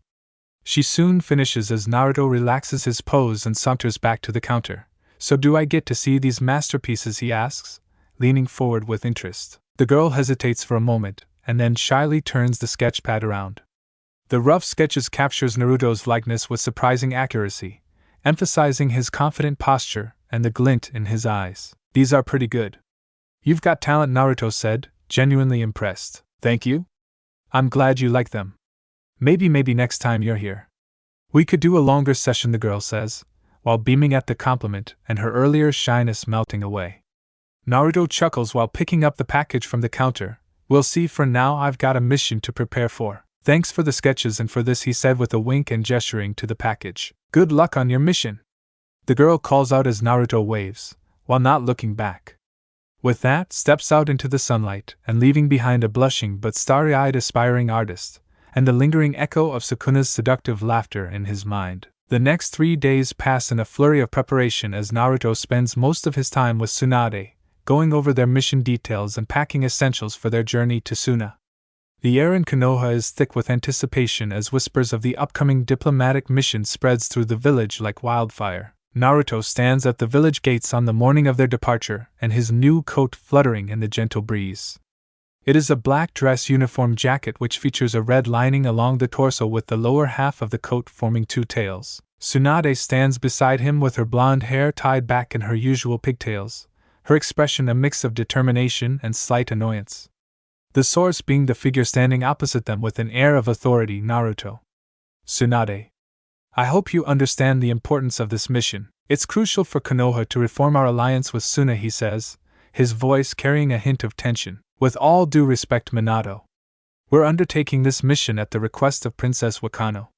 Not for Konoha's benefit, Tsunade said, her tone firm but polite, regardless of the reason. The outcome will affect our village. I expect you both to represent Konoha with dignity, and Minato starts with his brow furrowing slightly at her words. Save it. We know what we're doing, Naruto interrupts, his voice cold. Without waiting for a response from his father, turns on his heels and his coat swirling around him. Tsunade follows suit with her boots clicking on the ground as she falls into step beside him. They walk away from the village gates, leaving a stunned Minato and a few whispering onlookers behind. So, what do you think? Should we take the quick route or the scenic route? Naruto muses, a hint of mischief replacing the coldness in his hidden eyes. Tsunade's lips curve into a smile and her amber eyes twinkling with amusement. Well, since we're in no particular hurry, why not take the scenic route? We can enjoy the countryside, she said, tapping her chin thoughtfully. Naruto nods with a grin spreading across his face. Scenic route it is then. This way should take us through some pretty interesting terrain. Might even stumble upon a hot spring or two, he says, gesturing towards a less traveled path that wound its way through the lush forest. Hopefully, Tsunade muses, as they set off down the path at genin speed. The lush greenery of Fire Country passes as they move through the trees, but the forests slowly begin to thin out.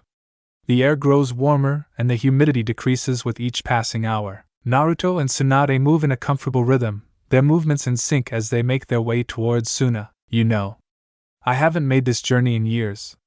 It's amazing how quickly the landscape changes, Tsunade said, breaking the companionable silence. Yeah, it's pretty incredible. Look there, those are the last of the big oaks we'll see for a while, Naruto muses, his blue eyes scanning the surroundings and pointing to a cluster of trees ahead. They continue their trek with the forest gradually giving way to scrubland. The thick canopy above thins out and allows more sunlight to filter through as the air grows noticeably drier with a light breeze carrying the scent of sand and heat.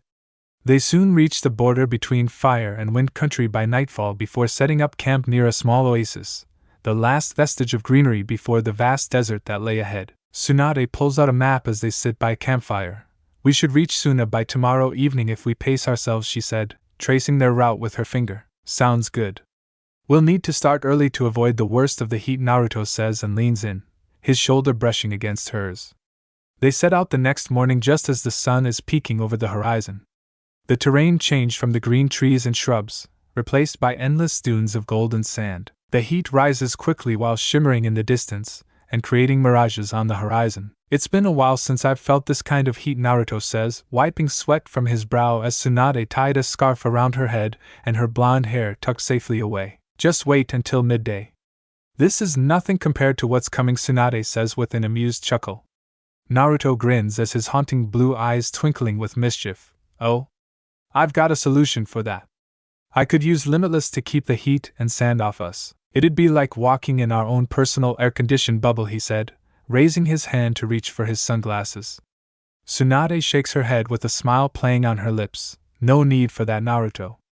I actually like feeling the heat. It's been too long since I've experienced a proper desert climate, she said, stretching her arms out as if embracing the scorching air. Really? You're not worried about getting sunburned, Naruto says while raising an eyebrow, looking at her incredulously. Please. I'm one of the legendary Sannin. A little sun isn't going to take me down.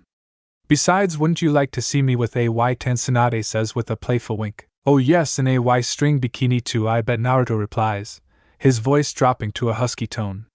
Tsunade's honey eyes sparkle with mischief. My Naruto.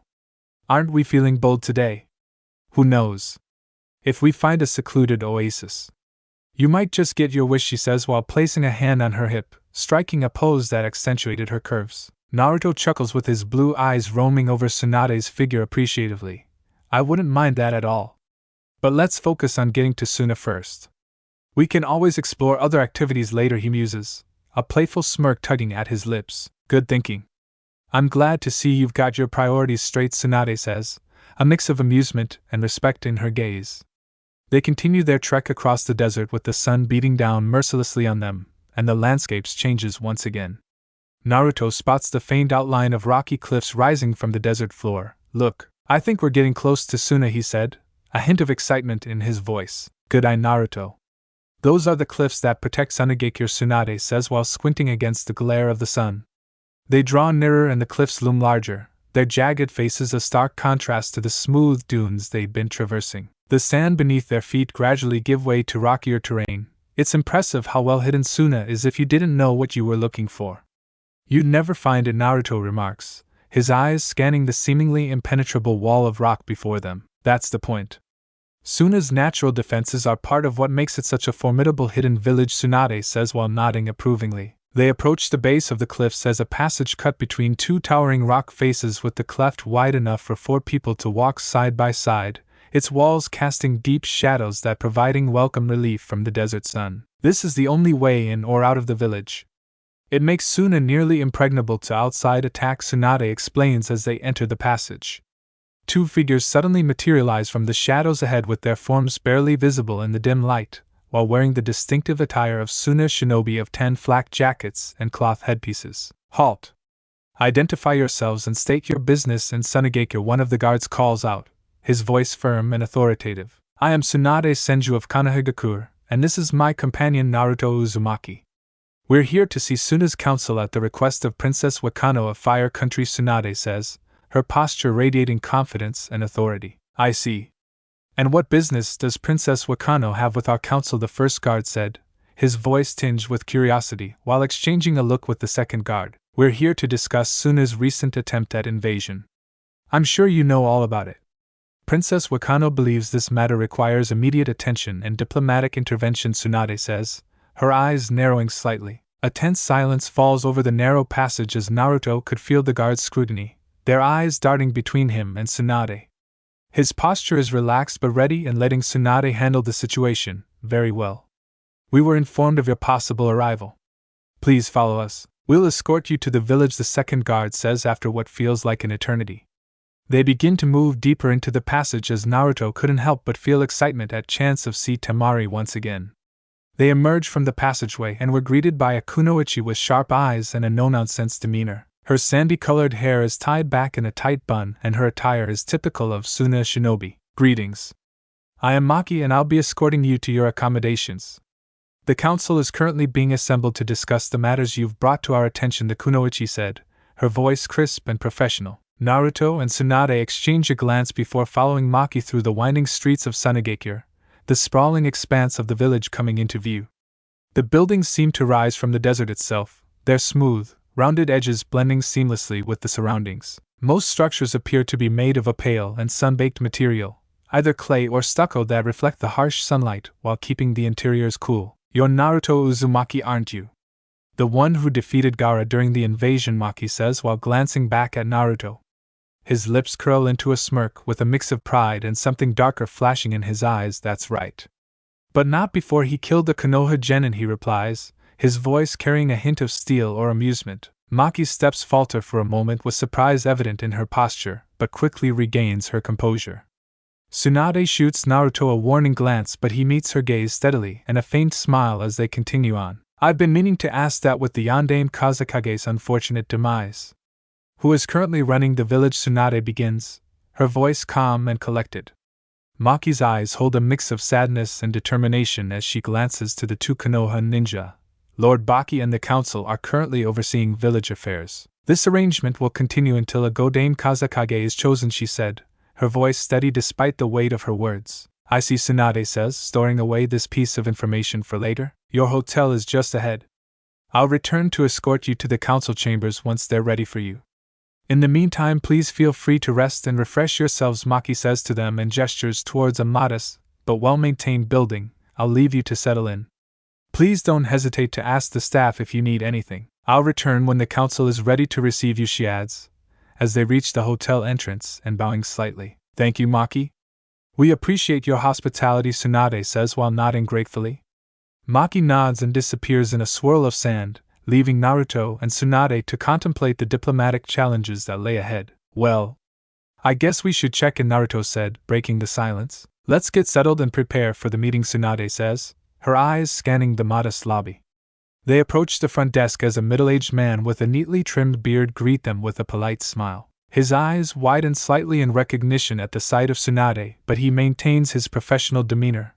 Welcome to Suna Oasis Inn, he said, bowing slightly. We're checking in. We should have a reservation under Senju, Tsunade replies with a polite smile on her face. Ah yes. Here we are. It was made by Princess Wakano. We have a room with 2 beds prepared for you, the man says, his fingers flying over a logbook. Naruto raises an eyebrow as Sukuna giggles in his mind at the notion of them not sharing a bed. That'll do nicely. Thank you, Tsunade said, accepting the key from the desk clerk, and the pair head to their room. Remember, we're here on official business. We need to stay focused, Tsunade said softly as they reached their door. Naruto nods with his hidden blue eyes meeting hers, of course. But after the talks, he says while trailing off, a hint of mischief in his voice. Let's get through this first, shall we? Tsunade says with a smirk, pushing open the door. They enter the room while taking in the simple yet comfortable furnishings, and the air inside is noticeably cooler, a welcome respite from the desert heat as they remove their coats. Naruto stretches his arms above his head and his muscles aching. I'm going to take a shower. You can join me if you like, he said, running a hand through his sun-warmed hair and a playful glint in his blue eyes. He then rolls up his sleeve and revealing a small seal on his forearm before channeling some chakra and a puff of smoke. 2 bags appear and drop on the bed. Tsunade rolls her eyes, but a small smile tugs at the corner of her lips. Focus on the mission, Naruto, she admonishes with her tone more amused than stern. But if behave yourself, we'll see where things take us, she adds, her amber eyes meeting his. I'll hold you to it, Naruto says with his grin widening. Indeed. An incentive to be good. Now go get cleaned up. We need to be ready when Maki returns, Tsunade said, her voice low and teasing. Naruto disappears into the bathroom and Tsunade sits on one of the beds while loosening her tie. The sound of running water fills the room and Tsunade finds her thoughts drifting. Naruto lets the warm water cascade down his body, washing away the dust and fatigue of their journey. Are you imagining Tsunade stroking you from behind? Can you feel her soft lips on your neck and whispering sweet nothings in your ear? Sukuna purrs from the mouth on his left pectoral, her words barely audible over the sound of the shower. Naruto feels a shiver run down his spine that has nothing to do with the water temperature. He couldn't help but picture Tsunade's strong yet gentle hands caressing his skin, her warm breath tickling his ear. A low groan escapes his lips as he feels himself responding to the vivid imagery. Oh, but where's the fun in that? Maybe add Temari on her knees in front of you. Her teal eyes looking up with desire, Sukuna continues, her laughter echoing in the shower, and it is a melodious yet unsettling sound.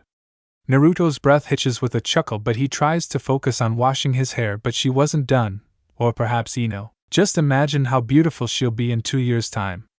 Those long platinum blonde locks and curves in all the right places, she says, almost cooing out the words. Sukuna, please, Naruto groans out, feeling his blood running south rapidly. Ooh, or what about Kuratsuchi with those long and toned legs of hers with her legs in the air, or Yujito calling out your name, or even me, my dear. Sukuna continues, her voice dripping with mischief.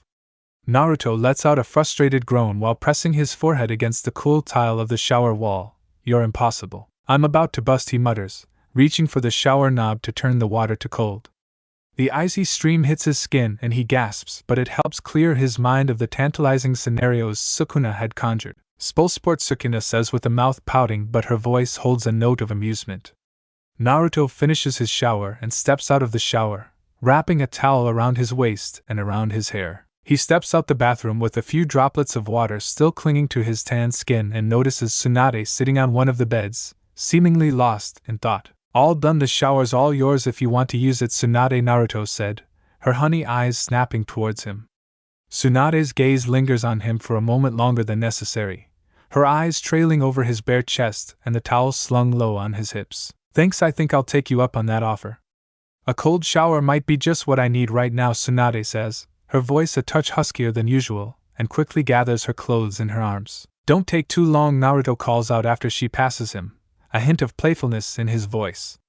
Tsunade pauses at the bathroom door and looks back over her shoulder with a smirk. Don't worry, I won't be long, she says, her eyes sparkling with mischief. Naruto hears the water starts, and he heads to his bag to find some clothes to put on, cargo pants and long-sleeved shirt with his boots nearby. A few minutes later, as the bathroom door opens and Tsunade emerges, fully dressed in fresh clothes. She is rubbing her damp hair with a towel and her honey eyes look more alert but also more focused than before. Hey Tsunade. I've been thinking about something, Naruto says, sitting on the edge of the bed, and she raises an eyebrow while encouraging him to continue. What exactly is Konoha asking in return for reaffirming Suna as an ally? I'm sure it's different from what Princess Wakano would ask for, Naruto continues, his blue eyes sharp with curiosity, and wiping his sunglasses. Those old fossils who have Minato's ear want to stifle Suna's growth. They still see Suna as a potential threat rather than an ally, Tsunade says, sitting down on the opposite bed. How short-sighted of them, Naruto says, slipping on his sunglasses. Exactly. Princess Wakano, on the other hand, has a different approach. She suggested a shinobi exchange program, Tsunade says with a nod, her expression a mix of pride and frustration. An exchange program. That sounds like it could be beneficial for both villages, Naruto says, his eyes lighting up with interest as he stretches across the bed. It would be. Shinobi from both villages would have the opportunity to learn from each other, while strengthening our alliance through shared knowledge and experiences, Tsunade says, pleased by his quick understanding. That could be interesting. Imagine what could be learned from Suna's wind techniques, and they could benefit from Konoha's diverse range of jutsu, Naruto says, crossing his arms behind his head. Not to mention, it would foster better understanding between our villages. It's harder to see someone as an enemy when you've trained alongside them and shared meals with them, Tsunade adds, her voice taking on a more serious tone. That's true, but I doubt I could learn much from Suna considering, Naruto says with a faint smile on his face. Tsunade cuts him off with a knowing smirk. Because you're the strongest, she said, her eyes twinkling with amusement. Exactly, Naruto says, reaching up and lifting his sunglasses to reveal his extraordinary eyes. Tsunade's expression softens as she clears her throat and shifts the conversation. While we're here, you should get something for the twins, she suggests, her voice taking on a gentler tone. Maybe some seeds to grow in my garden. Maki and Mai would love it. Do you think you'll make up with their weak mother, Naruto muses, a fond smile playing on his lips, but his expression becomes more serious as he speaks. Tsunade sighs while crossing her legs as she finishes tying her tie. I don't know. Shizen is married to Minato now at the behest of the elders. And she's a mother now. I love the twins, but it's complicated, she admits, her voice low and her gaze distant. The twins adore you. And I'm sure they'd love those seeds. We could plant them together when we get back, Naruto said softly, trying to offer some comfort. Tsunade's expression softens at his words. That would be nice, she said, a small smile tugging at her lips. Naruto feels a warmth spreading through his chest at her words. They're great kids. It's not their fault how they came to be, he said, his voice filled with affection. There is a moment of comfortable silence between them, both lost in their own thoughts about the complicated family dynamics they were navigating. Naruto's gaze drifts to the window where the harsh Suna sun beats down on the sandy streets below, and Tsunade busies herself with organizing some things. The minutes tick by in about 30 minutes as a sharp knock on the door breaks the silence. Enter Tsunade calls out as Naruto sits up. The doors swing open to reveal Maki with her face partially obscured by her veil. Lady Tsunade. Naruto, the council is ready to receive you now. If you'll follow me, I'll escort you to the tower, she says with a small bow, and Naruto slips on his boots. Thank you, Maki. We're ready, Tsunade said, her voice calm and professional. They follow Maki out of the room and into the scorching Suna heat, and Naruto couldn't help but feel a thrill of anticipation. The three approach an ornate door at the end of a hallway and Maki pauses. We've arrived at the council room. Lord Baki and councilors are expecting you, Maki says, turning to face them and her expression serious. Thank you, Maki. We appreciate your guidance, Tsunade says with a nod, a slight smile on her face, and Maki gives a respectful bow. She grasps the handle and pushes open the heavy door as it swings inward silently, revealing a spacious chamber beyond as both step inside. The room is dimly lit with sunlight filtering through narrow windows high on the sandstone walls. At the center stands a large U-shaped table, its polished surface reflecting the warm glow of overhead lights. Several figures were seated around it, and Naruto notices 4 imposing stone statues lining the far wall. Each depict a stern-faced man, their features etched with the weight of leadership, and are silent guardians watching over the proceedings. His gaze finally settles on the man at the head of the table. Baki sits straight-backed in his chair with his face partially concealed by the cloth that draped over one side. Welcome to Sunagakure, Lady Tsunade. Please be seated. We have much to discuss, Baki says, his deep voice resonating through the chamber. Tsunade nods graciously and takes her seat as Naruto follows suit, briefly considering propping his feet up on the polished table before thinking better of it. He settles for leaning back in his chair with nonchalant posture despite the gravity of the situation. Thank you for receiving us, Lord Baki. Princess Wakano has sent us to renegotiate the alliance between Konoha and Suna. We understand that recent events have strained our relationship, particularly after Orochimaru's deception during the Chunin exams. Tsunade begins, her tone diplomatic but firm. Naruto glances around the room behind his sunglasses, noting the tense expressions on the faces of the Suna Council members. Baki's visible eye narrows slightly indeed. Orochimaru's actions have caused great harm to both our villages. We were misled foolishly as he used the Wind Daimyo's action, but that is precisely why we must discuss our future relations with care, he says, and there is a hint of shame in his voice but quickly masked by resolve. We agree completely. It's time to move past old grievances. Also, Princess Wakano will help in regards to the Wind Daimyo, Tsunade says while leaning forward, her hands clasped on the table. A counselor with graying hair and a stern expression speaks up. We would certainly like to reaffirm our alliance. However, I'm curious, what does Princess Wakano believe would be the best course of action? And why were you two sent instead of the Yondaime himself, he says, his voice carrying a hint of skepticism. Naruto and I are here as impartial representatives. We work directly for Princess Wakano, which allows us to approach these negotiations without the baggage of past conflicts, Tsunade says, and her eyes meeting the counselor's gaze steadily. As for why the Yondaime isn't here, well, let's just say there are differing opinions within Konoha's leadership on how to proceed, she adds after choosing her next words carefully. What Tsunade means is that Konoha's council would impose harsh sanctions on Suna. They're still angry about what happened during the Chunin exams, especially because of the Sandaime's death, Naruto says and lifts his sunglasses to show his haunting eyes. Princess Wakano would like to avoid that. She believes in second chances and building bridges, not burning them, he adds, his haze sweeping across the room and noting the worried expressions. Baki's visible eye widens slightly with a mix of surprise and intrigue crossing his features. I see. And what exactly does Princess Wakano propose instead, he said slowly, leaning forward. A renewed alliance that is stronger than before. Joint missions, shared intelligence and economic cooperation. But more importantly, a commitment to open communication to prevent misunderstandings like the one Orochimaru exploited, Tsunade says with her tone diplomatic but firm. Of course. We're open to hearing Suna's thoughts on the matter. This is, after all, a negotiation between equals, she adds, leaning back in her chair. If I may, Lord Baki. Perhaps we could consider a more traditional approach to solidifying our alliance, a female counselor says after clearing his throat, and Baki nods, gesturing for the woman to continue. A political marriage. It's an age-old practice that has sealed many alliances throughout history, the counselor said, her eyes darting between Naruto and Tsunade. You are a bachelor, dear, Sukuna says in his mind, and Naruto snorts but glances to Tsunade for her reaction.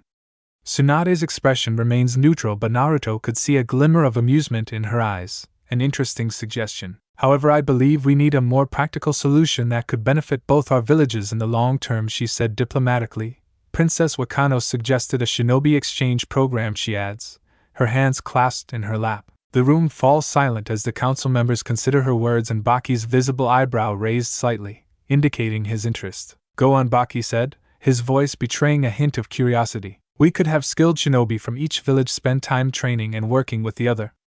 This would not only foster better understanding between our people but also allow us to share techniques and strategies, Tsunade continues, her voice growing more animated. It's an intriguing idea. But how would we ensure the safety and loyalty of the exchanged shinobi, the first counselor admits, stroking his chin thoughtfully. That's a valid concern.